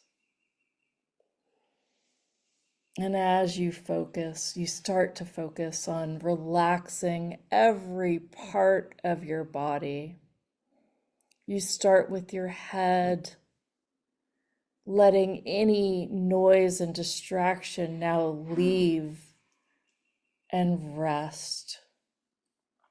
You move on down through your forehead, softening your forehead, your face, your mouth, your jaw. Any clenching you have in your mouth or your tongue now relaxes you. You move on down, you relax your neck and your shoulders, allowing your head to rest, to rest, to rest. You're feeling light and peaceful, and now moving down your body to your hands, your arms, your fingers, as they rest loosely by your side. And you just feel good being you and being here. Feeling this relaxation moving on down through your back, your torso, letting your muscles loosen and relax, allowing your waist, your hips, and your torso to completely let go of any holding and let it relax. That's right. You feel another slight gust of warm wind sweep around your body in this lounge. And you know that this is a place to be. And as you continue relaxing on deeper through your body, moving down your legs and your thighs, they become so relaxed, you feel like jelly. And the relaxation moves on down to your calves and your ankles, and your toes. And you love this time that you get to take for yourself.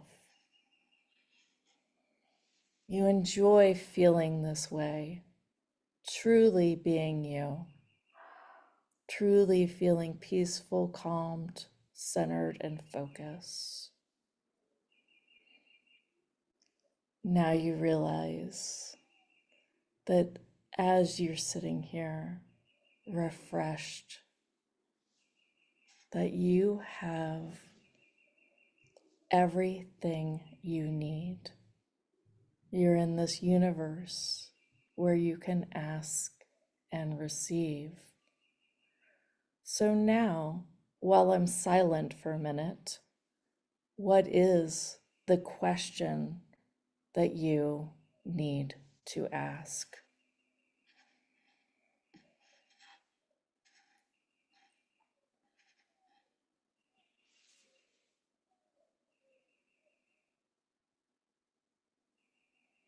And as you embrace what you've received from that question,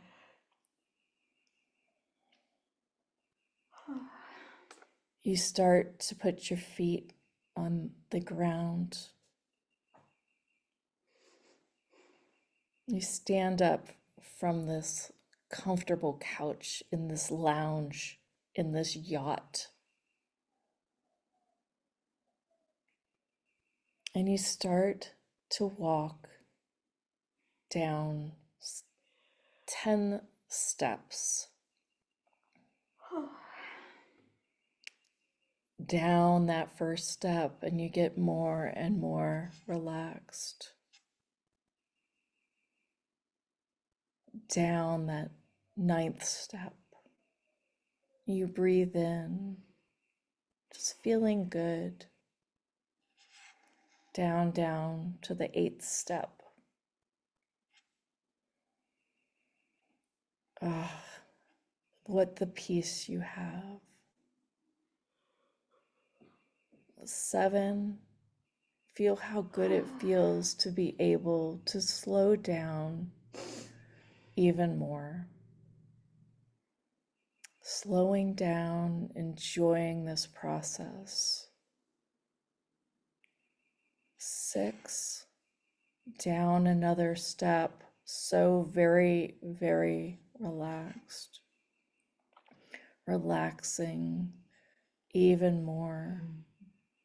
5, so very relaxed. 4, down, deeper, relaxing more and more. 3, down another step, so very relaxed. 2, and now there's one more step. And when you take this next step, you will be at the bottom of the steps, entering the deck of this yacht. And you will be so very relaxed in your mind. 1, and you become totally relaxed. And as you're here, I want you to look out into the vast ocean knowing you are enough, you are powerful. You can drop now all your worry and your doubt into that ocean. You can focus on your dreams, your wishes, and your desires. You are now living abundantly, just as this abundant ocean. You know success is yours. You see yourself successful with all the wonderful things you deserve in your life.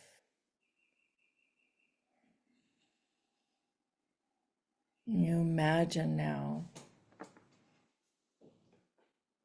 that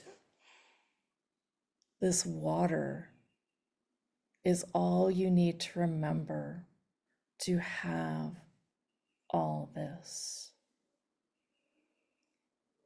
And on your quest to being more of you, all you need to do is pull back in this vision of water. Taking another deep breath now. Asking another question if you wish.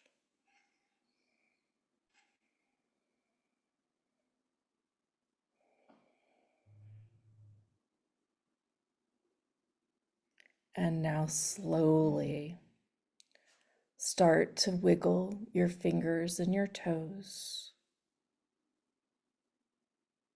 Slowly come back to this moment. Opening your eyes. And in 3, you will be fully back, awake and refreshed. 1, 2, 3. Open your eyes. I put Leonka to sleep here. With the tears and everything. So, welcome back. All right, 18 minutes to the next caller. Who has questions? Who's still falling asleep there? Thank you for that, Jenna. Well, I just felt like we might as well do some play in the middle here. So, Yeah. yeah. Wow. My gosh. So, with Marie, let's see. Let's look at the chat first. Who wants to chat? Uh-oh. Thank you. Great. Thank you. Earlier, so I figured out how to make fireworks. Check it out. You just have to double thumbs up. Wait, this worked a second ago. What the heck? Oh, here we go. Wait, there we go. That's fun. We should find out if there's more gestures in Zoom. All right, will you take over so I can take a quick break too? I've been trying to stay hydrated during this. I find that moves the energy so much better during these events. Did you like that little hypnosis thing? Heard pick up paper and pen and write. Okay, what does that mean to you? Is your name Tina? Yeah, Tina. What does that mean to you? If you are you? Is there something deeper down there? Are you journaling to clear? Are you writing a book? Like, what is it for you? I'd love to hear, right? And I'm getting that there is message for you. At one time I got, Jeneth have some alone time out at her beach house, and she was actually waiting on something to get fixed that she couldn't get on the internet, and she was like, I guess I'm gonna just relax. And I know her, sometimes she'll put on a meditation. I said, no, I'm really getting a message for you that you need to just be for a little while. Yeah. in your own meditation. And then I begged her, I said, just pick up a pen and a paper, handwrite, pen and paper, because there'll be some messages that you tune into that will come through in that really channeled, personally channeled writing. So that was really interesting. And then next thing you know, we're doing this. She responded, I've been hearing it for years and been holding back. Yeah, I did that for you too. Believe It's channel. Yes, Yeah. yes. And there's right now we're in a time where, sure, we're in a time where there are, you know, our archangels, the very benevolent beings that protect us, that want to share more message, but there's just not enough people to do that. So we're really being called to tap into that. We're really being called to do the channeled writing. We're also being called to channel ourselves. I do this through the work that I do, and so there'll be very specific messages that come through for certain individuals. For you, there's a message I'm getting that you're to get a message from your directly for you, and that will come through with your pen and your your paper and handwrite. I'm really getting the message that you would probably not want to do it on your computer. This is something that you handwrite. You can pick it up with your computer if you have more to expand on it, but just sit there with it. And this is a good message for all of us, because we can really be the conduit for channel, to provide messages of hope and safety, and those messages that really are to feel secure in some of this place of chaos right now, and that there's just a lot more communication that they wish to share with humanity in general. There's just not enough of us willing to raise our hand and do it. And personally, I know that I have really shied away from the work and almost suppressed a part of myself for a very long time, trying to avoid, being called back to share with you today in the way that I'm doing today.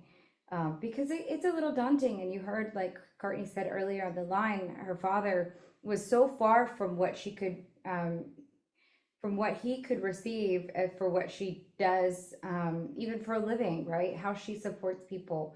And that can be pretty daunting and scary for people.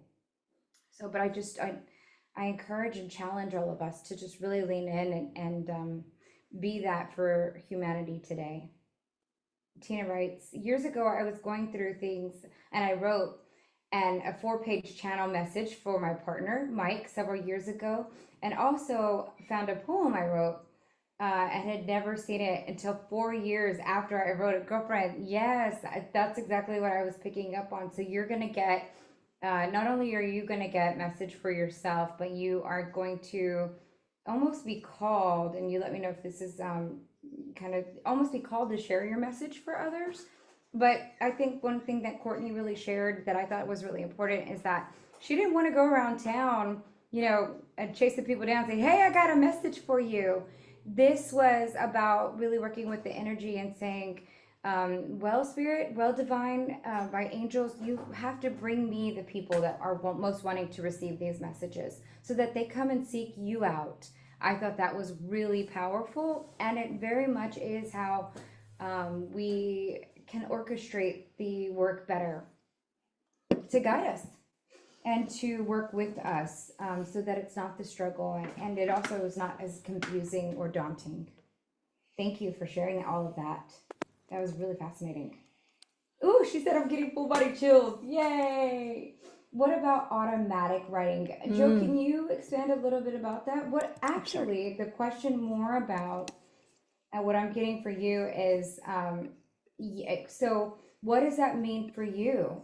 Almost like if you need to, remember, we come back to the word, words or codes.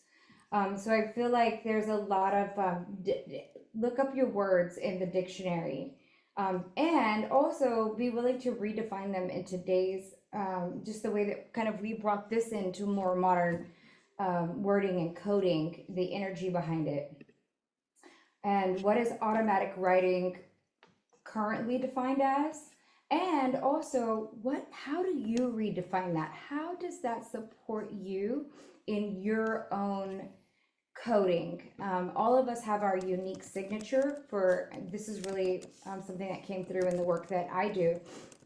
So we all have a logos. We all have our own unique signature words that, and really you can even get those down to about 12. Those are your code words. Those are your power words. Those are the words that take you from where you are on this timeline to a new one.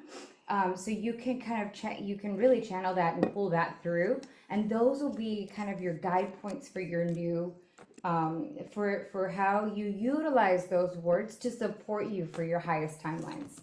So again, I'm really getting for you, utilize that dictionary, pull out the old school dictionary or Google them if you want to. But the thing I have to say about Google is watch that, that terminology, because I don't want you to get swayed by the way people are using the word now, because it's very important that the way we use our words have that meaning for us. We can redefine them, but we have to know what they mean first.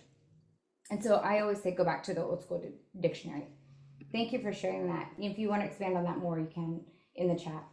Thanks, Joe. Anybody else have any questions or what's coming up for them that we can tap into, and I can see something for you? And if not, we're okay to be in this quiet space for just a couple more minutes. Tina just typed it in. And get ready for Tina. Tina just. Yeah, no, we already got Tina. Sorry, we get ready for Marie. Oh, I thought she just typed something. Sorry. No. We just talked about what she did. She was talking about how, because I told her she had a channeled message, and that she then told me she channels messages for others, and I knew that that was going to be the case for her. So we're really excited because she'll also be able to do that for others. But again, call those people to you. I thought, like I said, I thought what Courtney shared was really important, that, we're not going around town just like, hey, I got a message for you. That we're really calling those people in to work with them who most want to work with us, even if that's our friends and our neighbors. Sometimes people are only willing to receive what they're ready for, and let those people come naturally to you as well. So let's just take a moment and we'll just be real quiet and kind of yeah, peace or for a second. feel free to type in the chat, and Sure. we'll process them. We'll work with you. Yeah, we just did. As we clear some space for our next guest. Yeah. I hear birds. Mm-hmm.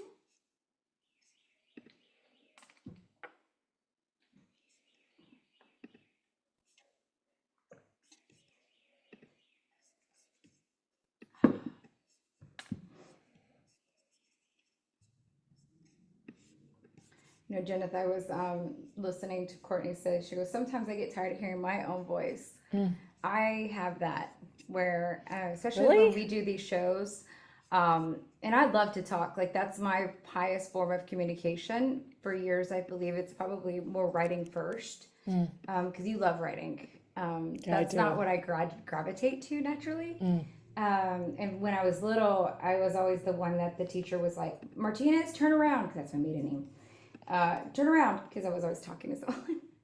But it was always fun. Like, my favorite thing to do is laugh. But there are times when we're doing these shows and that I hear my voice too much.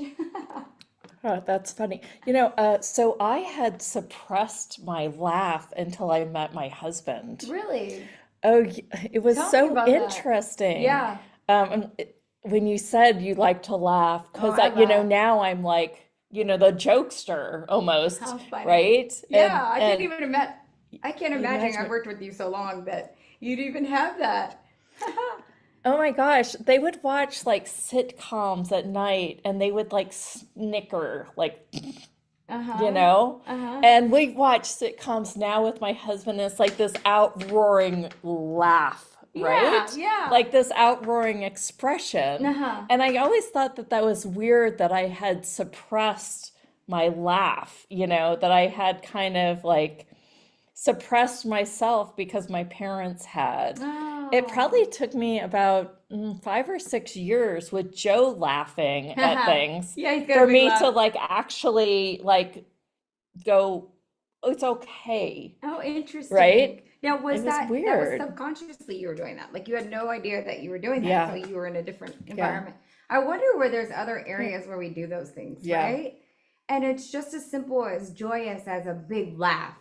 But think about what that does to your physiology, you know, to yourself and how Right. you put yourself out to the Yeah. world as Yeah. well. So we do have, Mel says, any messages have about swelling feet? What are you getting? Anything for the body? I I think, Are my both of yoga them- days, Are they both swelling? like feet up against the wall, I know helps that. I haven't not, it takes me a minute to go direct more than I think it takes you, Okay. right?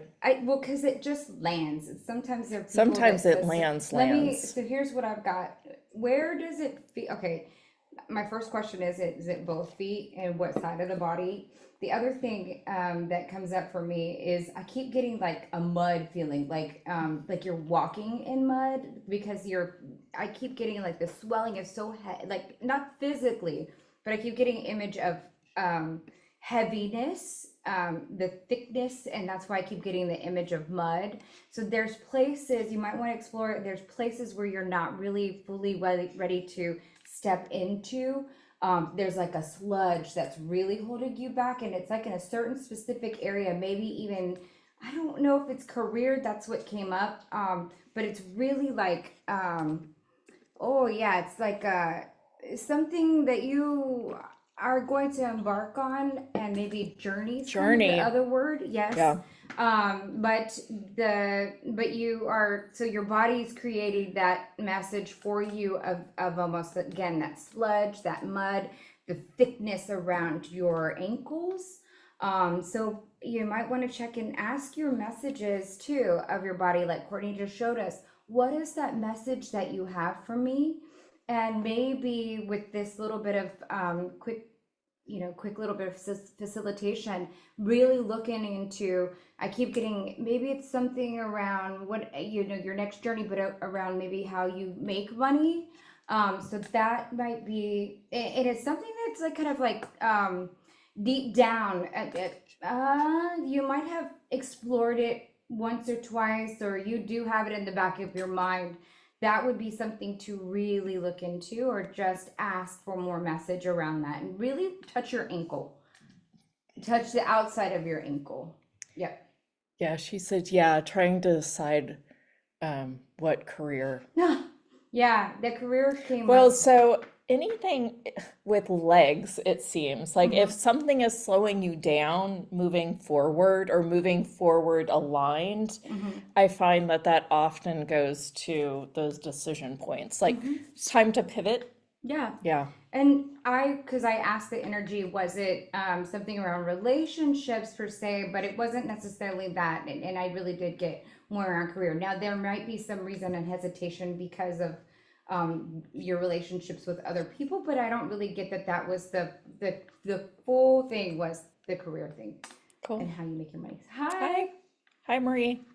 I'm gonna unmute you, or you unmute you. I'm gonna ask you to unmute.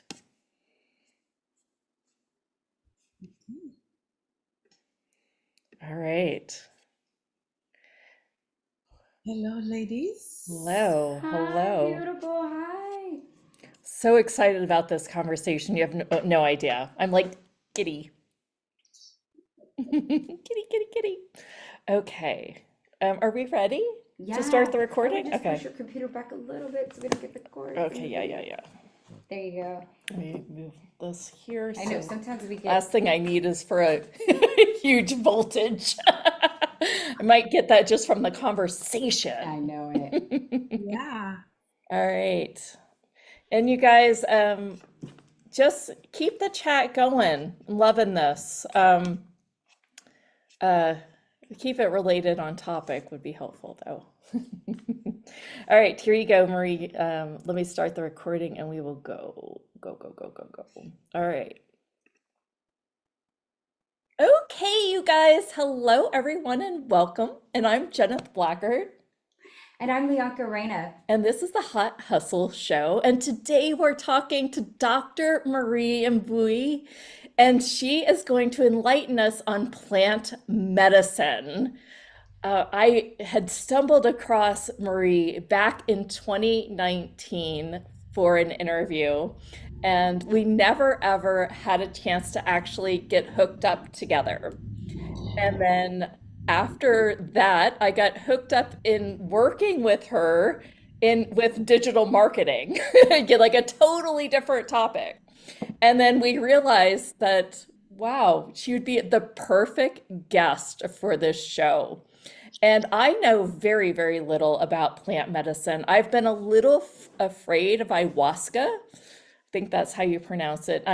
I've heard stories and I just don't know that I'm like want to go there. I can go so far out in meditation already that sometimes doing something else is a little uh, chaotic for me to even bring into my realm. But I think that I have heard stories about people even microdosing mushrooms and it cured anxiety, like completely cured it. So I am excited about this conversation. Marie, I know you have a background as a doctor, and that career then led you into this. And I know you also have personal abandonment issues that led you to this. Can you kind of just give us the little glimmer of what brought you to this point? You don't ask for little, do you? I want it all. Here is a little glimmer. So I'm Dr. Marie Mbuni, and really honored to be here with both of you. And so my background, my initial background is allopathic Western medicine as an anesthesiologist. And I did that for 18 years. And my full background is that since I was a child, I had always been, um, you know, present with spiritual gifts. Like I would almost say like I was a born channel. Um, I could see, hear, feel things that other people could not. And however, whenever I shared, because I could even read people's mind, and if, let's say, somebody was not telling the truth, I would be like, oh, that's not true. And I would be like, shh, shut up, the elders are talking, what do you know? And so I made it mean that it was something bad, or it was not good, or it was something to hide, right? And then when I went to school, I realized that all other kids were not the same. And up until then, I had developed that belief that in order to belong, I had to be exactly like everybody else. I didn't want to be the weird one or the odd one. And so I hid it even more, completely pushed it down, went, science, biology, math, medical school, what you can prove and touch and is tangible. And as I was working, I started realizing that, I was really cutting off and hiding a big, huge part of myself. And that was the spiritual part, the energetic part of me. And, I always loved meditation. I'm a great meditator. But I was really very careful that no one would know that part of me, because I thought, as a doctor, people would be like, oh my gosh, she's lost it. She's cuckoo. and I was afraid of judgment. And all this worked well. I was hiding really well until 2012. I don't know if people remember or how old people are here. However, 2012 was all about the Mayan calendar ending, and the world is gonna end. But what happened for me was that in 2012, all my gifts came online quite abruptly. And I wasn't even aware until I was at an event, Awesomeness Fest. And it was a consciousness event and then during that event, there was a pool party. And I was at the pool party just walking and having fun. And then all of a sudden, there was a couple coming in front of me, and the guy's ancestors came through me. And they were like, you need to tell this person, what, like there was a whole message I had to tell this person. And I kid you not, I didn't know the guy, never met him. And here I am, it's a pool party, full on, and this is happening. And I had no choice but to go to this person. And I was like, I'm so sorry, I don't know you, but I have this message. And I think because it was kind of like a consciousness type of party, like people were kind of conscious. So the guy was like, yeah, sure. But with an air of like, I don't know what's going on here. But then when I gave him the message and it was so precise and the names and the things, the guy broke down in tears and, thanked me. It was like a whole thing. But for me, it was like, this is not okay. I got to get a handle on this because, this was fine because, it was a pool party. People were kind of, but what if, this happens in a place where, I can't do this. And that's when, so I started my study because I wanted to get a handle on these things and wanted to like push it down and control it. It wasn't like, oh, now I'm gonna. And so, I started studying and, I went and sat and really asked for guidance. I was like, what do I need to do? And I was guided to my first teacher, my first shamanic teacher. And I remember there were prerequisites to get into the program. And I just called them and I was like, can I join your program? They're like, but you're a doctor. And you haven't done this and you haven't done that. And I was like, listen, I received the guidance to come here. And boom, it was like I got in the school, in the program. So fast forward, I learned different techniques, shamanic energy, consciousness, sound healing, you name it, yoga. I've even got certified in yoga. And as I fasted forward, I realized that all this studying was still resistance. It was like, oh, maybe if I learn a little more, maybe if I do another certification, maybe if I do this, then I will really be able to. And I really had that awareness, and that's where the call to this work was getting louder and louder and louder. And my own self-awareness, like, wow, I thought I was getting better, but I was even hiding in a very sexy way. Oh, wait, but I'm still in training. And so, and as you know, when the universe, the divine self wants, you to work. I might have to go along with you guys for dinner just so I can stop. We've got somebody that is, okay, there we go. Sorry Yeah.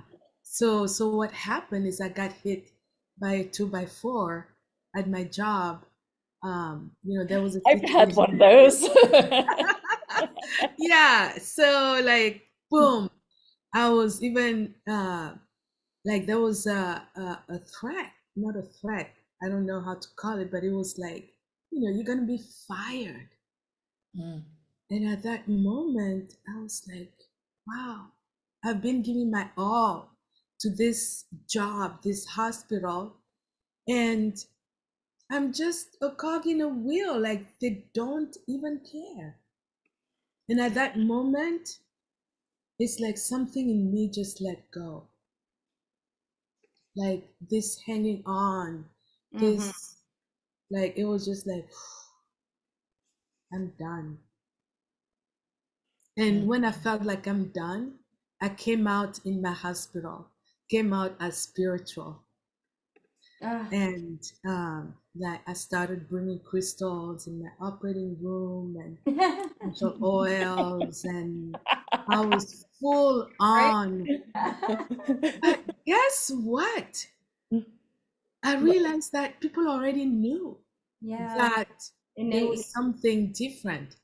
The nurses were like, "Oh, we've been calling you the verbal Xanax behind your back."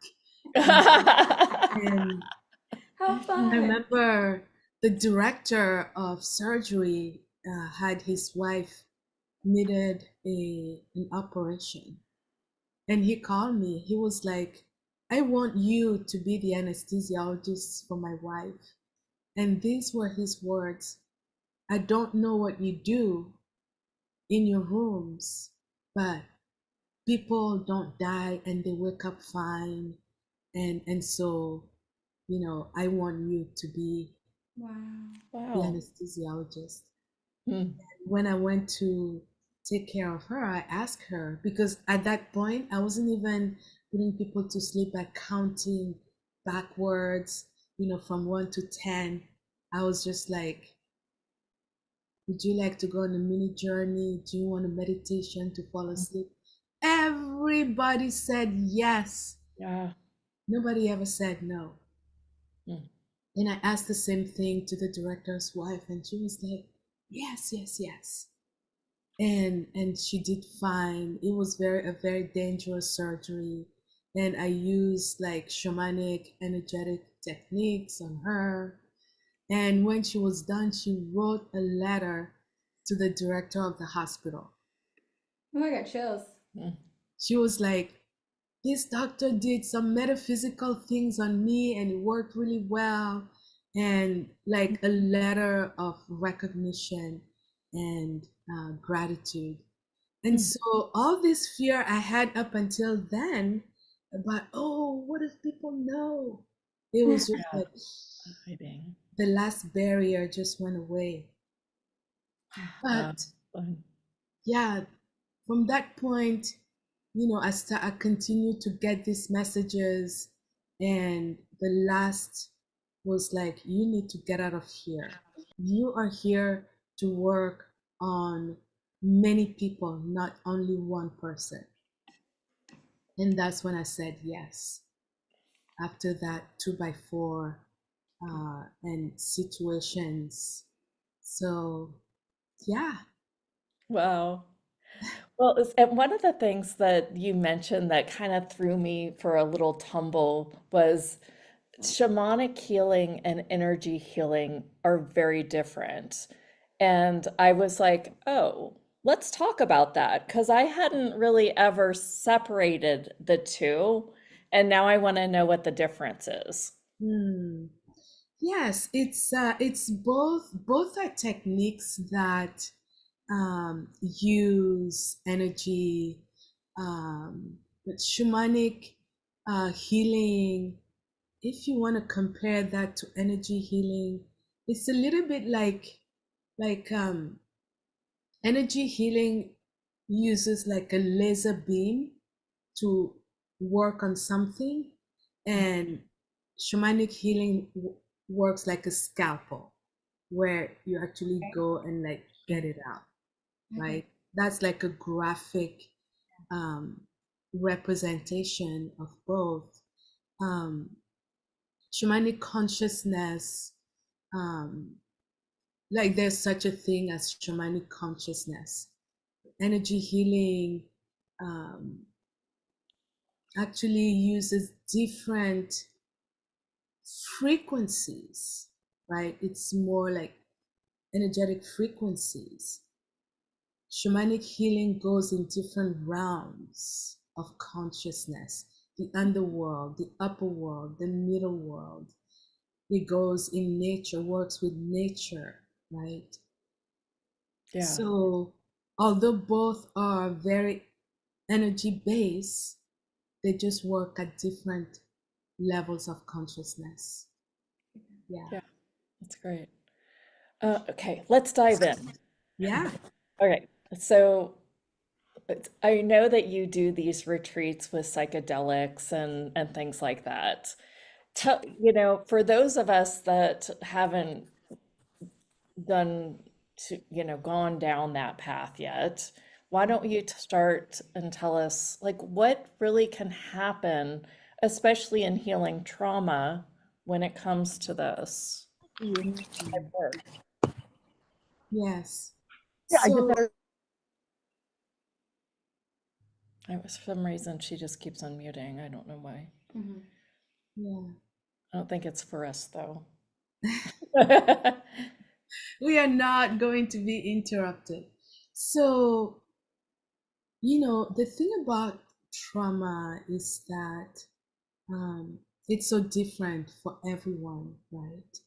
We have big T traumas, like the things where everybody knows, like it happened, and small T traumas that are less obvious, right? Where it could be something like neglect or abandonment, like we talked about, or things where, injustice, separation, that are less obvious, where it doesn't even look like you were hurt. And so we go around with these wounds. I call them wounds of the soul, right? When it comes to trauma. And then we go around with these wounds, and what happens is our behaviors change. We develop patterns, limitations, limiting beliefs. And there are a few ways that people typically behave.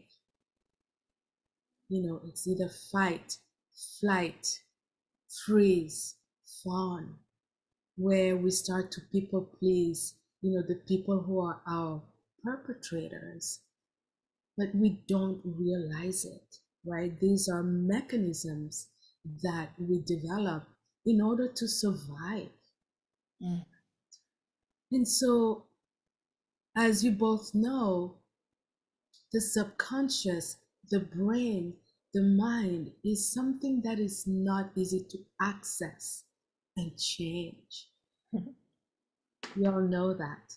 And so, what happens with plant medicines is that when we consume them, when we sit with them, because they are intelligent, we call them plant spirit teachers. What happens is they work at the level of the brain, of the mind. They first of all disrupt the default mode network, right? This default mode network in the brain is how we always do the same things, the patterns, the limitations.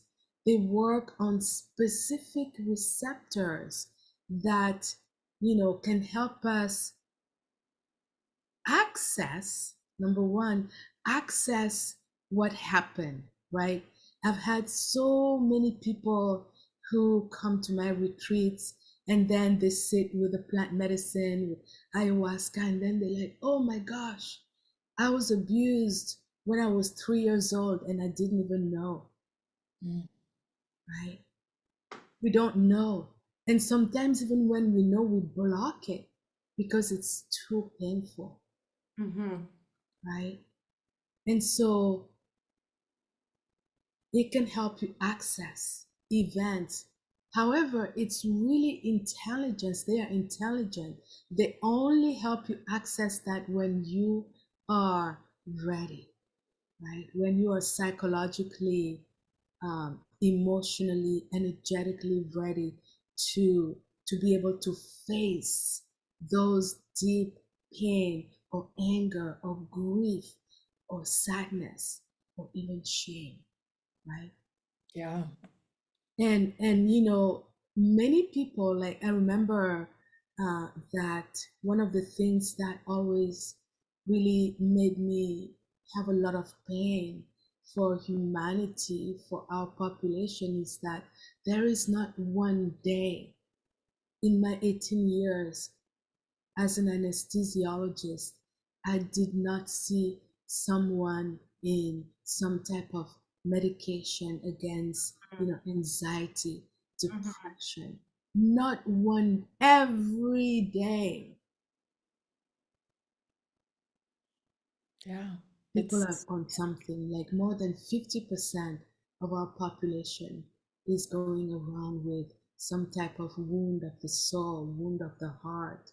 And, you know, they are prescribed antidepressants. And for those who know SSRIs, you know, they work on serotonin 1 receptors. And what they do is they just give us passive coping, which is okay, right? It is totally okay. But plant medicines work on serotonin 2A receptors. And these are the source of active coping. And what is active coping? Active coping is a combination of flexibility and plasticity, you know, where things start to mold, and that is the opportunity for transformation. You know, I've had, you know, people that I know who have been in, in therapy for 10 years and they still can say, I'm angry at my mother, right? And therapy is great, you know. However, it's just like really when you want to go deep. mm-hmm. And when the default mode network is disrupted, what happens is that your ego, that part of you that's attached to survival, becomes less stable and it starts to become more open to information and repressed memories, right? And that gives us the opportunity to revise our beliefs and our perspectives. And also, it's an opportunity, you know, what happens is the barriers between ourselves and the external world or other realm start to become more blurred. And so we have, it's actually very empowering because we can rewrite our stories. Mm-hmm. It's powerful. Yeah. That's Yeah. powerful. Yeah. So powerful.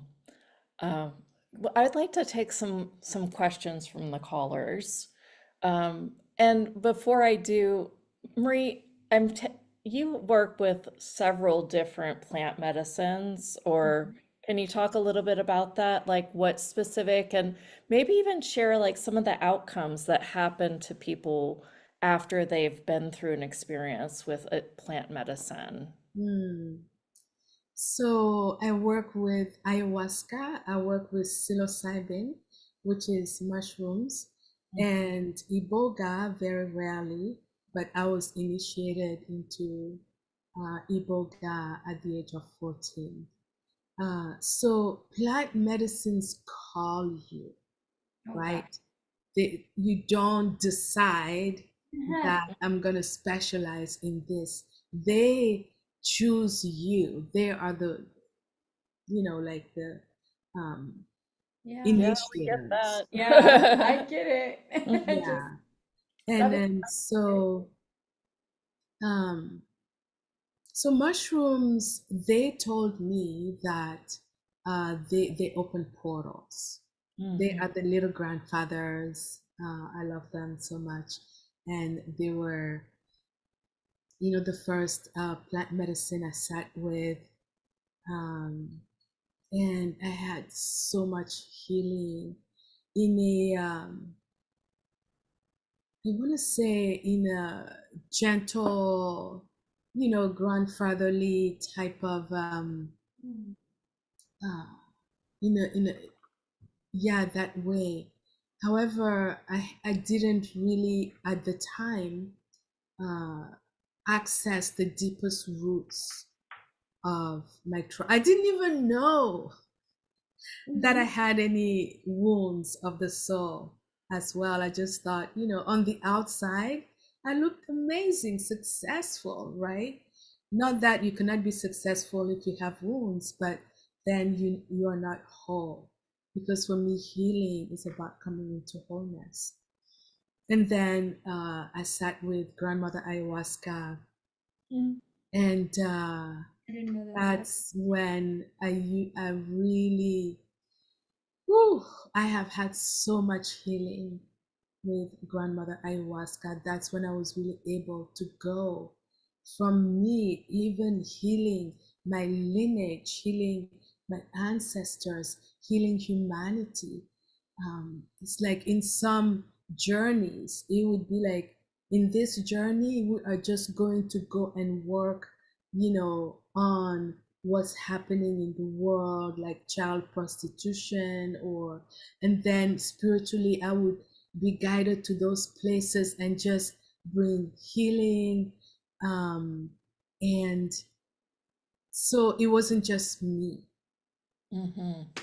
And she's the one that really helped me heal my deepest wound.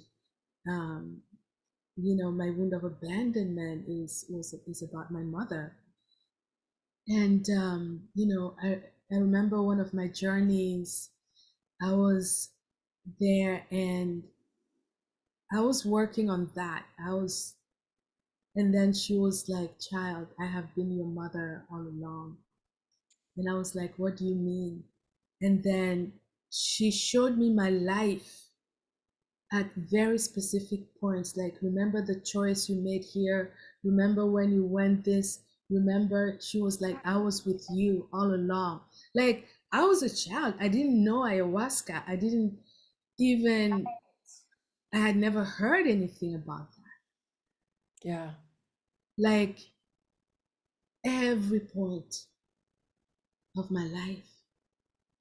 And the way that it heals you is in a way that you can understand, in the way that you can grasp.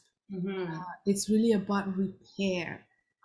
You know, it's not about, oh, I had this thing, so now I'm going to go home and fight with this person. And because it's about harmony. It's about coming back into wholeness. Um, you know, the iboga, when I was initiated, it was because my mother was she had cancer. And you know, I'm from Cameroon originally, in Africa, and iboga grows there. It only grows in two countries in the whole world, Cameroon and Gabon. So yeah, iboga is another plant medicine. And so when I was 14, my mom got cancer, and she was told that she needed to have surgery, chemo, radiation, the whole thing. And she didn't want to do that. And so she went to sit with iboga to cure her cancer. But what happened was that she couldn't hear what iboga was telling her. She couldn't see well, and she tried a few times. And then iboga told her that she needed to bring me because I would be the one, you know, who could really understand it. And so that's when iboga chose me. Yeah, so I didn't sit with iboga to like heal anything or elevate my consciousness. It was really because, you know, my mother was in bad shape. And iboga is like super, super powerful. I remember the first time I sat with iboga, the first person I saw when the medicine came on was my brother. And my brother had passed away before I was born. Right. So I had never seen him like Wow. Yeah. here. Yeah, but he's the one who came to, like, I went straight to the other world, and he came to welcome me. And That and I, he's probably one of your guides or yeah, supports for you. yeah, That's great. yeah. Neat. And so, like, of course, I was completely Yeah. yeah. So anyway, yeah, and Iboga was like, you're going to go here, you're going to take the bark of this tree, it has to be boiled this way, and she has to take 5 cups. Like, it was so precise, like all the things that I needed to do.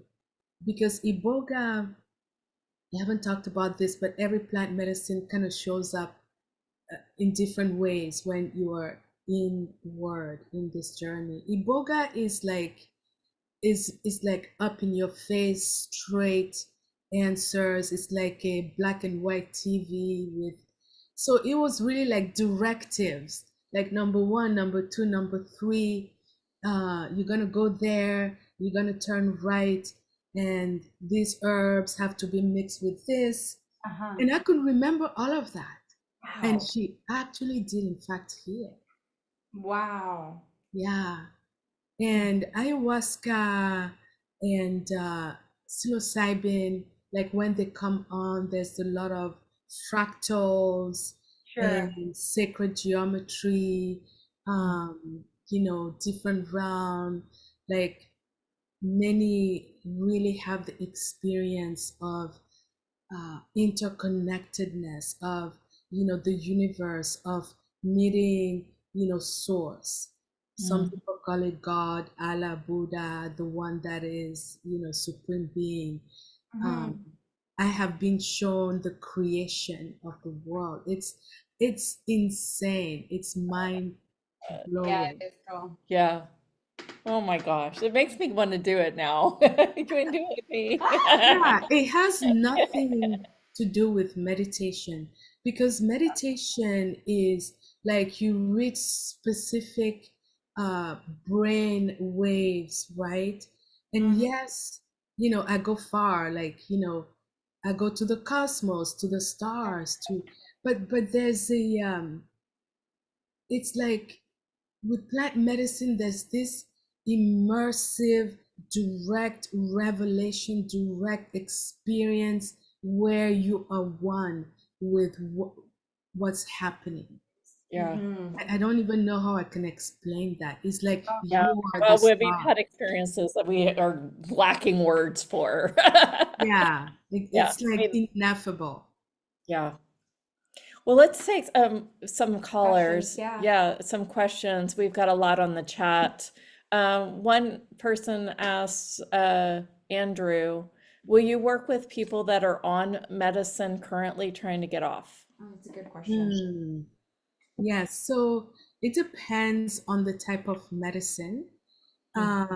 If you are on certain things like SSRIs or mood stabilizing medicines like lithium, it actually is better to taper those medicines. Why? Because they work on the same receptors. I was telling you a little bit earlier, and also they can create, they have contraindications, they can create reactions that are not so safe for the client. And if you are on medication, it means that you might have a doctor, a therapist. So I'm advising anyone who is thinking about this to discuss with your medical provider before you just go cold turkey, and because that is not safe either, right? So yeah, you want to work with your provider to taper those medicines so that you can sit with the plant medicines in a safe way. Yeah. This isn't, I don't know a question, but I think you've got a comment to it. Christine asked, if trauma comes up, when one is ready, how come it's many times comes up when you're already worn out, burnout, and exhausted? Hmm. Okay, let me see if I understand. So, um, so I'm gonna say this, overwhelm, burnout, exhaustion, procrastination, low self-worth, all those actually come from trauma, right? They are like signs of limiting beliefs, right? And so they actually come from trauma. That's why you are like that. And experiencing those states, those mindset can actually be the thing that make you say, enough, I'm going to take care of this. It's the thing that might make you say, you know what, I'm already dying here, so what's the point of ignoring, avoiding, putting my head in the sand? I'm going to dive in, right? That might be the thing, because when you kind of coasting, right, you don't want to do anything. It's like, oh, I'm fine. How many times have you heard this? I'm fine, right? But then when it's like, no, you are not fine, honey, you are not fine, child, then, that will give you the courage, because, working with our wounds, right, is intense. It requires a lot of courage, because, it's like the fear of re-experiencing the things that happened to us that put us in that state in the first place, right? So, but I really want you to know that it's only when you are ready that you can really do this. Because the reason we forget is because most times, all the time with trauma, there's dissociation that happens, right? Our souls leave our bodies. We are not embodied. And, we forget, we even develop different personas or personalities, or like there's a lot that happens in the brain, and all that is to protect you. It's a little bit like, you have a scaffolding on the thing, right? And then, overwhelm is like one scaffolding, and you can start, like, your brain, your mind, as you get ready, all these scaffoldings or branches that are holding the thing together, or you think together. It's only when you can hold yourself straight that they can then fall. Because if you can't, if you're not ready to hold yourself, what happens is, if you try to forcefully, take away this scaffolding, you tumble, right? And so, even as you work with your traumas, you always want to be gentle, have compassion. It's I call it a journey, right? It's like a journey. It's not a, I want to get rid of it, because that in itself is another way that, we then reject ourselves, right? We, we shush ourselves, we judge ourselves, and so, yeah, Yeah. when you're ready, you'll be able to either find the healer or find the medicine. And it can be something as simple as you even acknowledging that, yes, this happened to me. Because the first thing is, we block everything. It didn't happen. I don't remember. I didn't see it. I wasn't there. Right? Yeah. Acknowledgement on its own right is a huge tool. Oh my gosh. Yeah. What was that? Because I usually say that it starts with self-awareness, but the second step is acceptance. You cannot heal if you do not accept that something happened to you. It's like, well, if it didn't happen, what are you trying to heal? You know Right? what I mean? Totally. All right. Well, we've got a question from Christina. I'm going to ask you to unmute and you can go ahead and ask your question of Marie. Hi, Marie. Thank you very much for taking my call. No, just about the traumas. Thank you for that reply. That was really great. And I have several traumas, and I believe that I've gone through them all, and I worked through them, and I'm very proud of myself. But there's one that's still like on my mind, and I can't really totally leave. I can't really let it go fully, and I don't really know.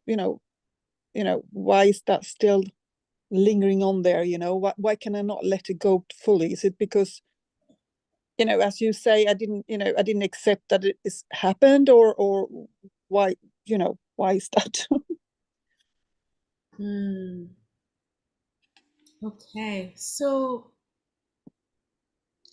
when we have traumas, especially early traumas, they live with us for a long time. And, we have parts of us that are actually handling this trauma, right? And so this part of you that is handling this trauma thinks that it's protecting you. Okay. And so I said it before, I'm going to say it again. Healing trauma is not getting rid of.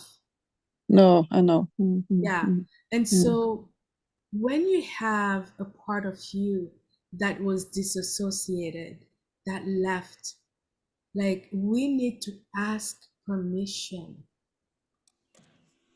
You need to ask permission from that part of you. You need to meet that part of you and ask permission to come home, if they are ready, right? And the other reason that you might not be able to let go of it yet is it might be something that even at this point would completely hurt you. And so because Yes, it did hurt me. yes, it could completely destroy you, and like something that you couldn't even imagine, right? Yes, correct.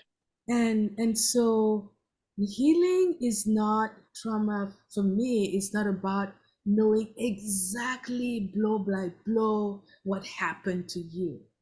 Yeah. For me, it's about really like finding the ways that we can let go. Yeah, exactly. I totally agree. Yeah. And so, like really, if you can, if you hear, chances are you a meditator, or you have, Yeah, I am. like, Yeah. so start to ask to meet the unmet self, the The what? abandoned Sorry? self. Abundance. Okay. Unmet, like, yeah, the unmet self, Okay. Yeah. the abandoned self, the rejected self, the shunned self. So you start to ask to meet them in meditation, and they will show up. And Okay. then you will ask them, you will let them know that when they are ready, you are here to welcome them home on their terms, not your terms, right? But you So will. who am I asking to meet? Sorry, is that the part of me that was hurt, or the little child, or I what? just told you, the Yeah. Sorry. abandoned self, The whoever, abandoned self. Yeah. the Okay. unmet Sorry. self, Okay. right? So whoever they are, Yeah. they can be the you last year, Okay. right? Like, it Yeah. doesn't Yeah. have to be a child, because No. I didn't mean. Yeah. yeah. No, I get Understood. it. I get it. So it's a way of, the reason I say it like this is, like, it's a way of opening the field of possibility, so that whomsoever in you, in your soul, was abandoned has a chance to come back home. Instead of Okay. us saying, oh, I was a child. Well, maybe it was when you were 30 and Exactly. something happened, right? You don't know. Yeah. So we don't want to limit the possibilities, right? So yeah. Yeah, thank you. That was Yeah, very they'll kind. show up. They'll show up. And there's a whole practice in shamanism called soul retrieval, where we are able to retrieve the lost parts of the soul. That really helps with this. Someone had, Marie, a question on the chat that I thought was really interesting. It says, have you ever treated someone with plant-based medicine, who responds opposite to traditional medicine? They go on to write, Hannah writes, I tend to respond opposite to traditional medicines, such as supplements make her sleepy and depressants keep her awake. She's interested in the benefits of plant medicine, but just wants to make sure she's the right candidate. So she's saying that she reacts differently to the traditional medicines. Like As in, if she's supposed to be awake, she's asleep, and like things like that. I have that a little bit too. Yeah. So that is not a contraindication. To me, it's an opportunity to become really curious, right? Because when you are able to approach anything with curiosity, you're able to release attachment. A lot of people who, like in plant medicine, for example, they like, oh, I want to do this and I want to do that, and they have the whole journey planned in their minds, and boom, it's like you might sleep the whole time. Because the plant medicine Well, it's trauma. Trauma could be control freaky. exactly. Like I'm a control freak, so maybe I should do it just to like clear out my controller. And your controller like has a role in your life, right?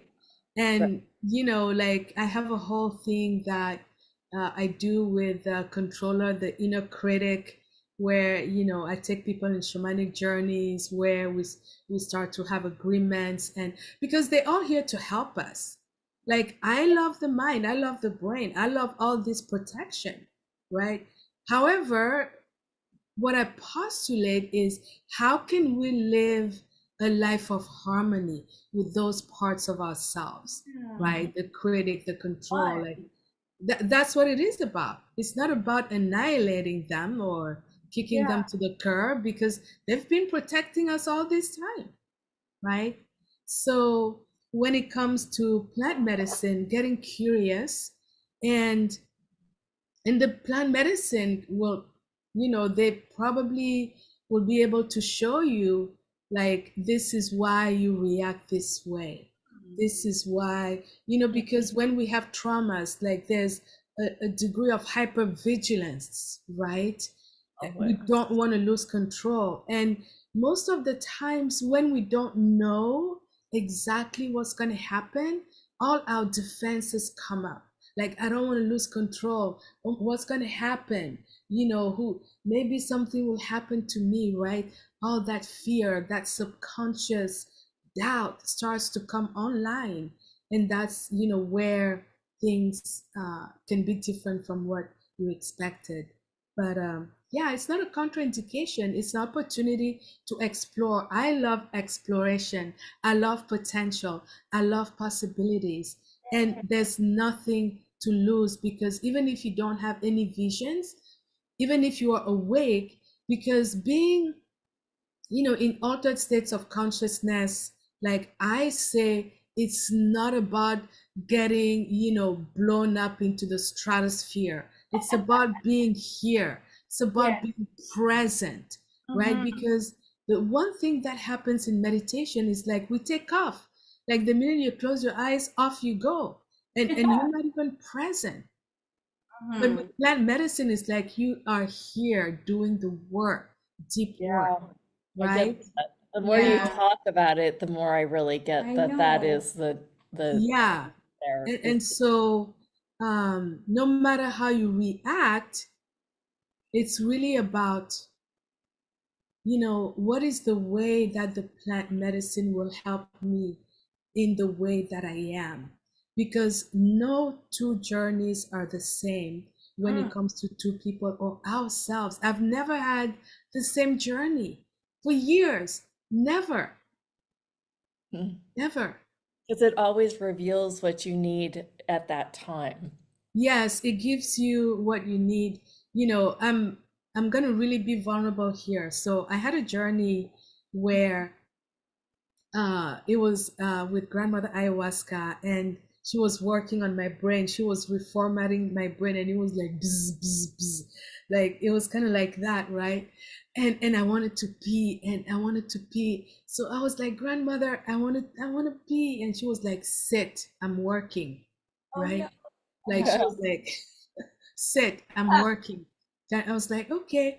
But then it was like, I couldn't, I'm like, I can't hold it. I can't hold it. And then like, I literally like peed my pants, right? Not a lot, but just kind of like, Right, like right. it happened. Like, I'm telling you, I gotta go. And then when I peed my pants, she was like, okay, now you can go. And I was wearing, That's funny. and I was wearing a dress. No, it wasn't funny because I was wearing a dress where, like, when I stood up, people would be like, wait, like, what's going on? Like, right? And so, and then I came back from the restroom, and in shamanism, everything is medicine. Joy is medicine, pain is medicine. Medicine means we can always get healing, wisdom, teachings, right? Yes. So I asked grandmother, like, why did you make me pee my pants? She's like, it's about shame. And I was like, shame? What do you mean? I don't think I have. Oh my gosh, I shouldn't have done that.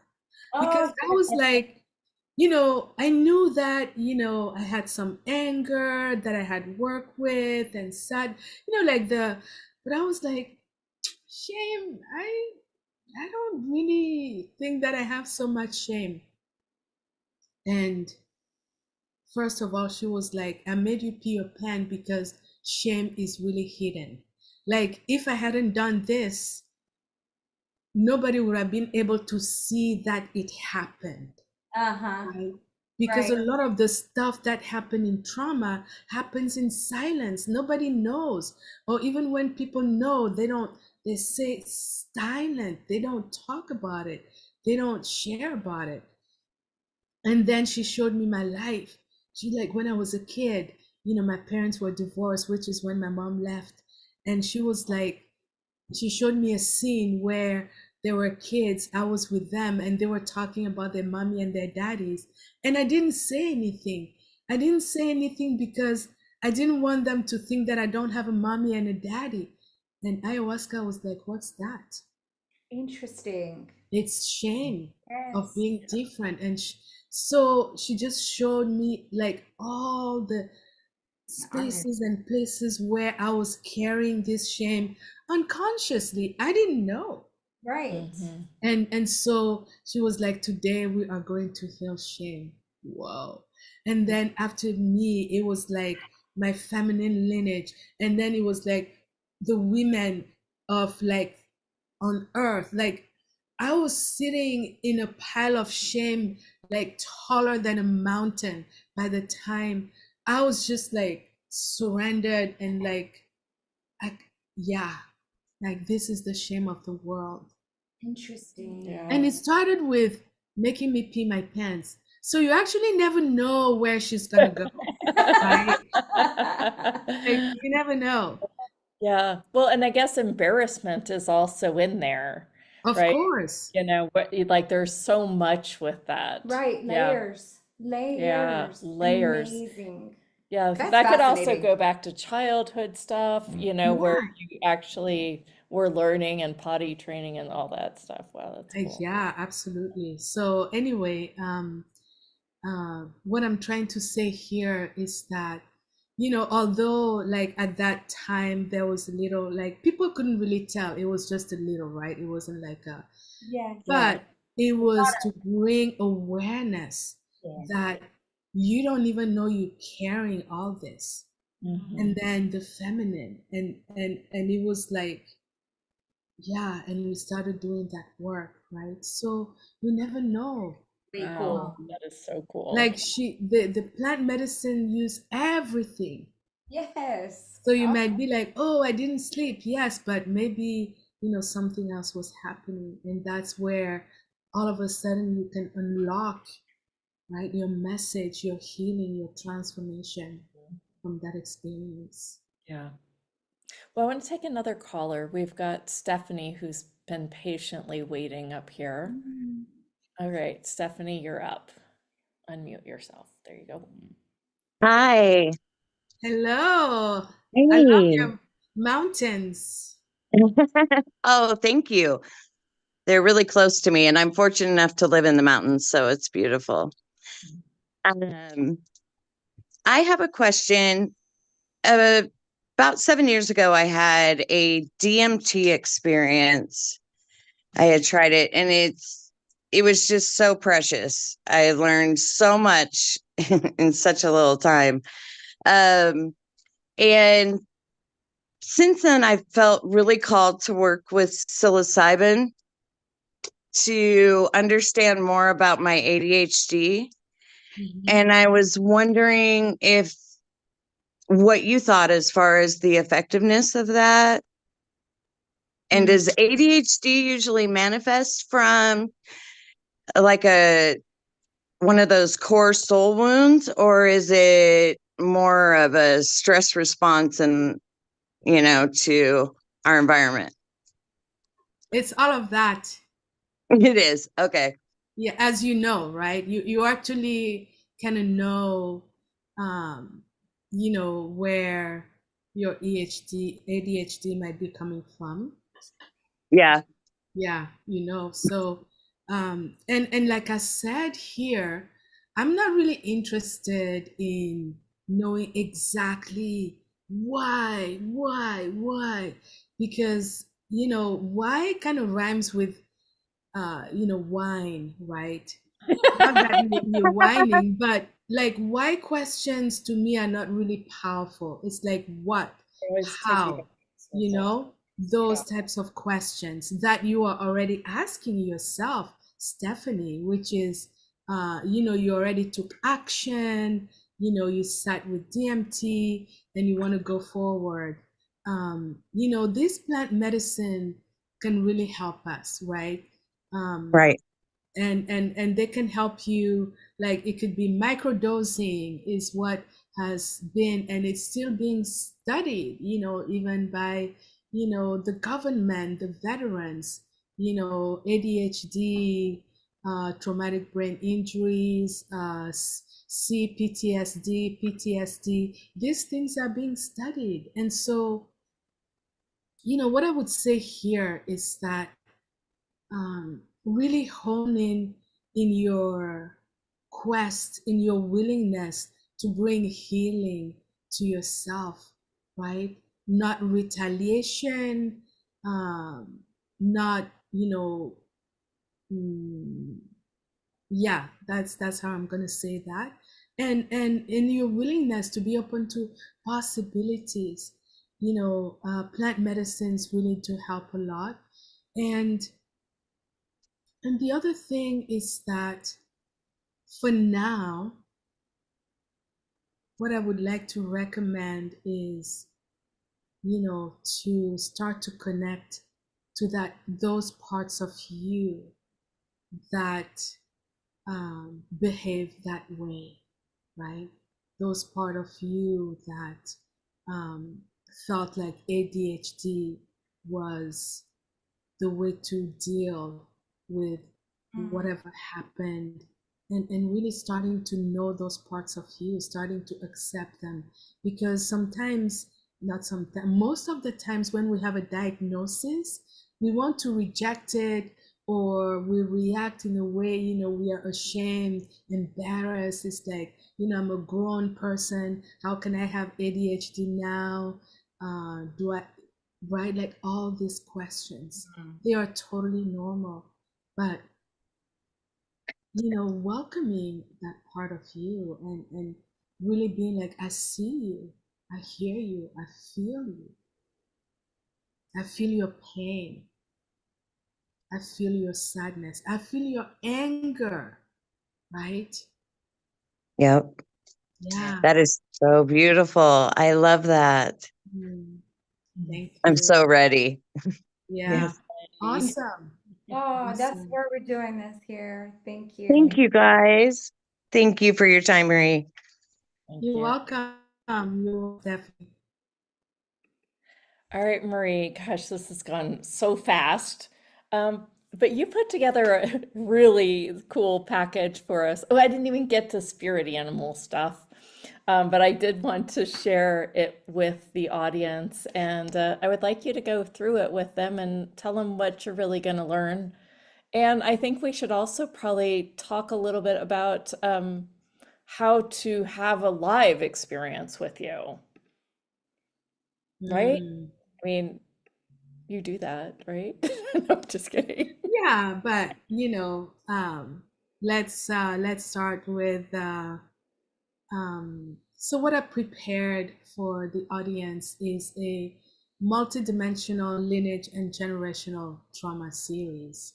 And the way that I did this is I really sat in meditation asking what would be of benefit to the audience. Like, what is it that would benefit everyone that came here today to sit with us?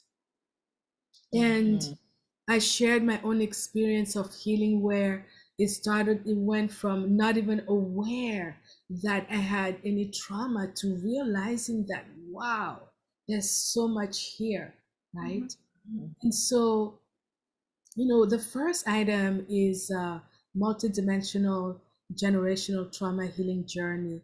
It's a shamanic journey that is coupled with consciousness attunement with 7 hertz theta brain waves, right? It's an audio journey. And because when we embark on this journey, we need support of our brain, of our consciousness, so that we may be able to go deep.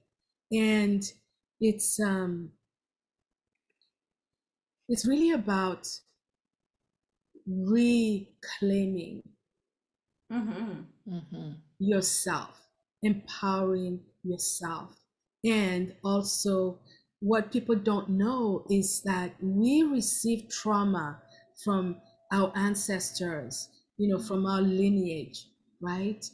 And it's been proven through the science of epigenetics that we carry that trauma. So one of the reasons people also don't know they have trauma is because they don't recognize the experience. It's like, wait, this never happened to me, right? But it could have happened to your grandmother, your great grandmother, your mother, right? And so as you do this journey, you're going to start to heal yourself and the generations that are behind you. And are also a part of the journey is to heal the generations in front of you that haven't even come yet. So this is a powerful journey that I recommend everyone to take many, many, many times, because you can't heal everything in one journey. I mean, it's just like, right? So the journey part is like about 30 minutes, and then you have 30 minutes. Hold on, Marie. We have some noise on the We had line. some feedback. I think it's. I don't know. Oh my goodness, it's a leaf blower. Oh, is that your place? Okay. Well, I will make Well, a since it's comment. I'll make a comment on that. I didn't when I got sober about 3.5 years ago. My mother also has been sober for 10 years. And I was, I didn't know at the time, but it was about a year into my sobriety. And sobriety, some people don't know, is really the journey of a spiritual awakening. And as a result of having the spiritual awakening, thus you also are sober. And so one of the words I heard before I even knew, Marie, about lineage and all of this stuff, I heard the words, "You have healed your family." And I thought at the time, I thought that, well, maybe that's my son. I keep him from having to grow up with a mom who was drinking at the time, and I wasn't like full crazy drinking a lot, but it was enough, right? And but really, when I started to understand lineage, I then heard the words, "No, you have healed this for your lineage," and I really took that as a future lineage. And so now when you're talking about this today, it gets me really, I am excited to even, embark in the journey for other things that can be healed. So that's just so powerful. Thank you for sharing that. Yeah, absolutely. And Yep. hopefully your leaf blower is gone. You can continue Right. now. Let's see if is it a little better? It's Yeah, Okay, way it's a better. way better. We They just must have wanted been to right make near you. yeah. They did the leaf there. It's the whole driveway. You've Yeah. got this little tree for the multi-generational healing too, and the That's leaves. It's all leaves. Yeah, and oh, I think it's gonna be tough.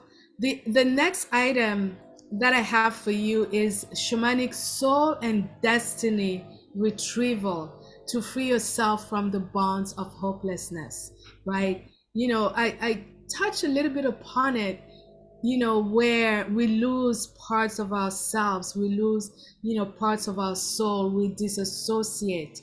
And also with trauma, what happens is we really lose our destiny, our potential, because we are dealing with all the after effect of the trauma, right? And so with this journey, it's really like my intention is that you can start to reclaim your destiny. You can start to bring back, your soul, right, to yourself. It's a journey of empowerment. It's really a powerful, powerful journey. I love it myself. Yeah, that sounds great. Yeah. And then we've got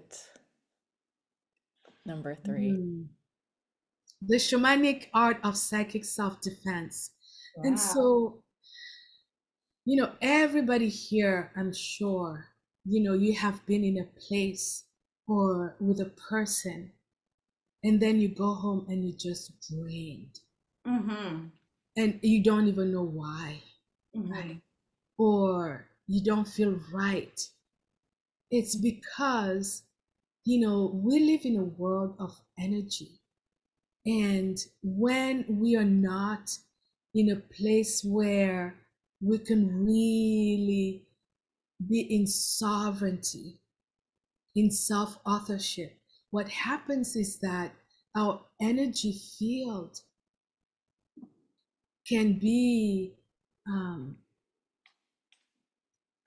don't want to use the word attack, but it can, lose its coherence. Not necessarily even because people are doing it to you, but just being in an environment that is, not coherent can make you go into those places where you lose your center, you lose yourself, or you start to take on other people's stuff, right? Yes. And so there's a full, shamanic way to really protect your energy field. And I created this journey called Shamanic Harmonic BioShield, where I'm using the principles of energy healing, shamanic healing, consciousness technology to really teach you the definite way to protect your energy field. And it has alpha brain waves and isochronic tones to really start to entrain your brain to believe that. Because I think everybody here kind of knows, about protecting your energy, Everybody knows, but either we're not doing it or what we're doing doesn't work, right? And so this is like the definite way to do that, where you're going to be able to actually have a shield installed around you that you can call upon when you need it if you forget. It's really, really powerful. It's interesting because I did work with people that were basically like, you're an infinite being. Why would you need any shielding? Mhm. And I kind of just sat with that for a little while and, really thought, well, I guess it's like a one-off, one thing at a time, right? Mm. If I feel, like my energy just drops, there are things to do about that, right? But I've always been kind of like, I don't need to be shielded necessarily, but I do know when I am, I do better. Mm. I mean, so it's a Yes. real, I mean, I I wanna think that's great It that, also I depends wanna if go ahead. somebody, sorry, if somebody is willing to accept that they're an infant being. Yeah. So Well, maybe, that too, yeah. right? Because I yeah. don't think people actually acknowledge that they are an infinite being. I want to really go with that. So, being an infinite being means that, you are sovereign, right? Yeah. Mhm. And if you notice, this is not a like protection, like, oh, I'm afraid Yeah. somebody's going to get me. This is a sovereign way of saying, this is my territory. Yes, Yeah. I really. This is my home. Mm. This is my bedroom. Imagine if somebody, comes to your house and then they just go to your bedroom and lift I know. the sheets and sit in your bed with their, like, would you allow that? You're like, ew. Exactly. So why would you allow that on your consciousness or your energy? That's a great way to put it. That's great. Yes. I actually went through the PDF. I think that might be next coming up. Yes. Um, I was like, okay, so there's a PDF at it's like 12 or 14 pages. And I was like, what is this? And I really loved how you put things in the PDF. And the way you explain it, it's just so beautiful. Yeah. So Yeah. that's what this is about. This is, even if we are infinite beings, even if we live in the cosmos, our home is called Earth. Our Yeah. home is not called infinite. Correct. Absolutely. Right? Exactly. So this is not a journey of fear. This is like, no, I am sovereign. This is my home. This is my place. This is what I decide to do my energy with my energy. I'm not here just to, let my energy be sucked by, anyone because they're not feeling good today. Yes. Because I have things to do. Right? I have a life to live. I'm not just, so that's like the spirit that and the intention that went through designing this. And I really hope that you get this, because like this shield is with different energies, star consciousness, the different rays that have specific frequencies and properties, right, that can help you. And the energy of love, the energy of the earth, the abundance of Pachamama, this cornucopia, right, that is here to support us and ground us. Because a lot of, us spiritual people, we're not grounded, we're off into the ethers. And it's like life is happening here on earth, right? Yes. Absolutely. All right, we talked a little bit about number 4. You want to go on to number 5? Yeah, sure. Okay. I love this one. Like my transformational technology is actually love. Love is what I use, and all the other stuff is accessory. Energy healing, plant medicine, like the basis, the core of it is love. And, when I was starting this work, it was like, I really hope that everyone. Like, people don't go around without ever feeling love, because that's what we crave. That's the thing that we crave. And so many times after, plant medicine journeys, I ask people, what did you discover? And people are like, I discovered that I didn't love myself. Mhm. And so this item number 5 is a galactic journey into the planet Venus.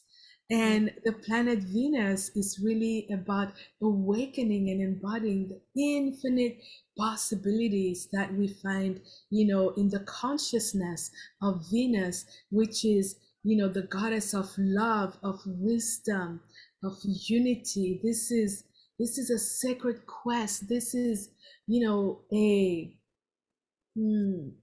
it's almost like opening the door for yourself to enter, in the majesty of love, in the discovery of the parts of you that have been seeking, wanting, craving love, and saying, yes, there's a whole planet with love. Because sometimes, the thing about love is we don't even believe that it's possible, right? Or when it's people, it's like, how can this person love me? Is that possible? So I took away the interpersonal journey of love and made it galactic, so that we can start to reprogram our energy, our brains, to even believe that love is possible and it is abundant and we can have it here. Love heals. It has been proven scientifically. And, when you have a wound that is due to love, like a broken heart, there's actually something called broken heart syndrome, or broken heart cardiomyopathy, or Takotsubo cardiomyopathy. It was discovered in Japan, where there was a big thing that happened, and a lot of women became widows and they lost their husband, and they were all showing up as if they're having a heart attack. But it wasn't a heart attack because they didn't have the markers that you normally have. And it was like, what happened? And then they started to see that their hearts were shaped in a certain way, and it's like their heart were just like giving up, right? And the only thing they had in common was that they were brokenhearted. So love is serious business. Yeah. So I yeah. think my dad he started really, really pining for my mom, and then he died just one After she one passed. afternoon. Yeah, he died just one afternoon of a massive heart attack, like that. And he was like up walking 3 miles a day and like all these, but he was in this like pining, heartbroken mode. And it was sad to see him like could go transfer to the other side, because that was my second parent. But my gosh, I really felt like he just He was died of a ready. broken heart. Yeah. Yeah, So It was a so this interesting. is really important journey for all of us. Yeah, journey of love. Yeah. Right. We're making it through, guys. Yeah. And the next journey is about peace and tranquility, to release overwhelm. It actually, we talked about it on the show. One of the participants in the audience asked about overwhelm. One of the things that shows up in trauma is that we have a lot of overwhelm, and that leads to procrastination, even apathy, where we even give up, right? And there's so much mind chatter. We're not able to do anything. And, a lot of anxiety and stress. And I was like, if I could create a journey where, when people go on it, they can have a pocket of peace, they can release overwhelm, so that they can then restart their lives with, this expansion, where maybe they start to feel like they can breathe, right? Rest is where healing happens. Even in our normal physiology. It's only when you go to sleep that your body starts the cellular repairs that needs to be done.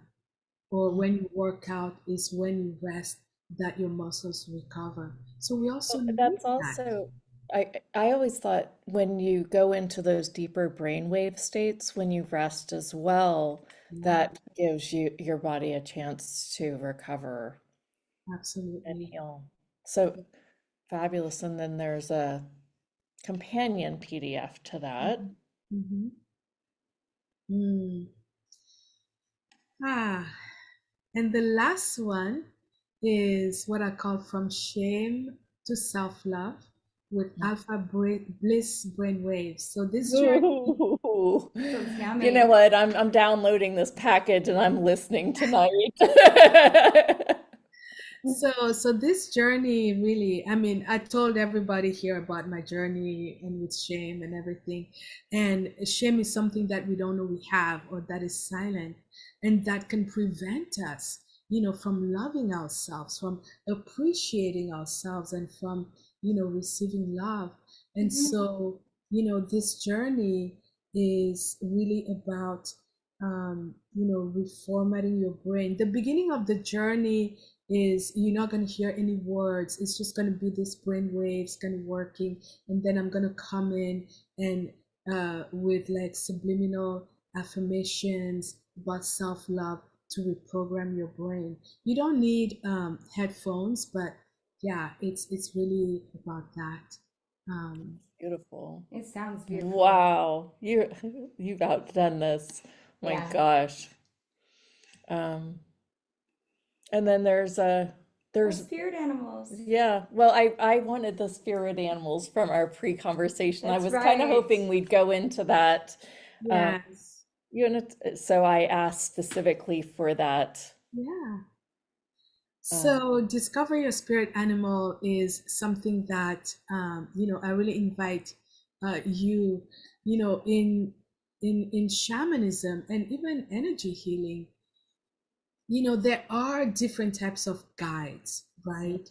And some of those guides are, the consciousness of and the properties of certain animals that either we want to embody or that are gifted to us or that we invite, unconsciously or subconsciously. And this journey is a beautiful journey in nature where you are going to actually discover your spirit animal, one of them anyway. And it's really beautiful. And then as you discover, you're going to be able, to go through a conversation, a navigation of interaction with that power animal so that you can receive wisdom, teachings. Yeah. Wow. Oh my gosh. Well, there's more. And wait. And wait, yes, this Oh, one, and it's 111. Of course. yeah. We have So this this is repeating number thing. 101 journaling prompts for compassionate self Oh, inquiry neat. and healing, right? Because the reason I add journaling here is, not everybody is we all sense, perceive, and receive information in different ways, right? Some people are very visual, auditory, some people have a knowing, and some people are more, they want to write, they want to really process. And for those who are like that, I have 111 prompts where you can, in a compassionate way, really go into your inner healing. It's um, like at your own pace, right? You can have time to process in between journaling sessions. Sometimes an audio is like I'm guiding you, and it's like, oh, wait, I wanted to stay there, but now I have to go on here. Yeah.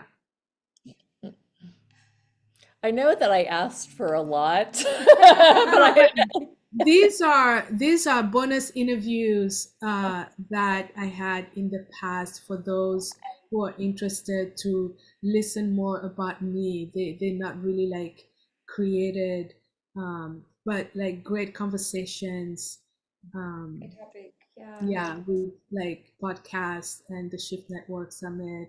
Thank Um, you. Yeah, yeah, that's it. fabulous. Oh, And it yay. is a $97 offer that should be showing up on the button there. Yeah, it does go. I was like, let's just make sure that button works.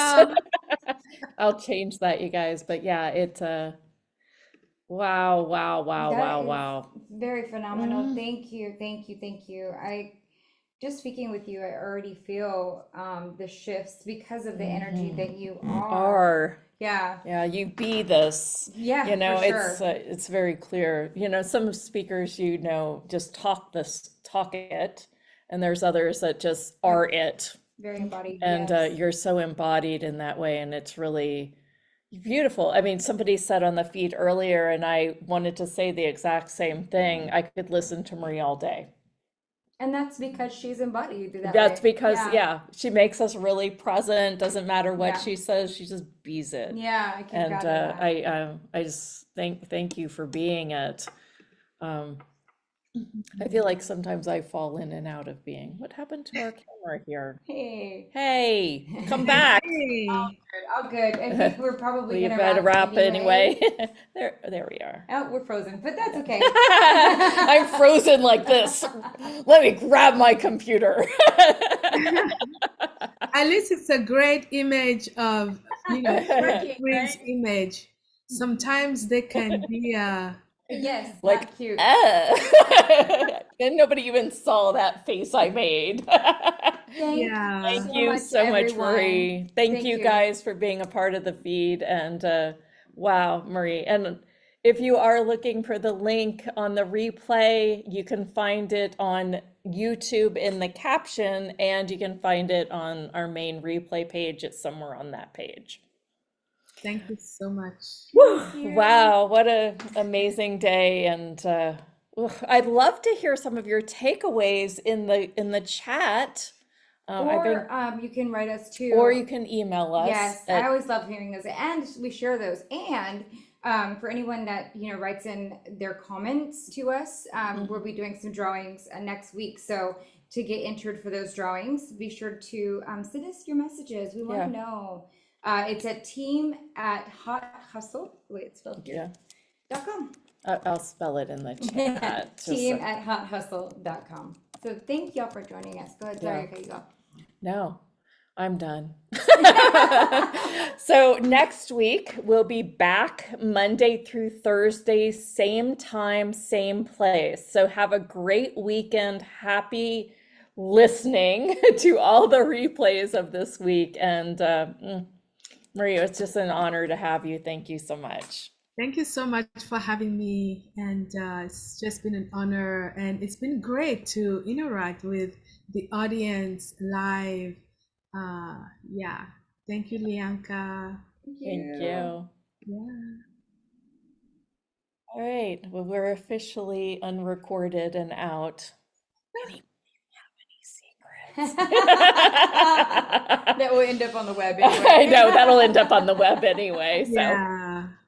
but gosh, Marie, that was so good. Thank you. Yeah, you liked it?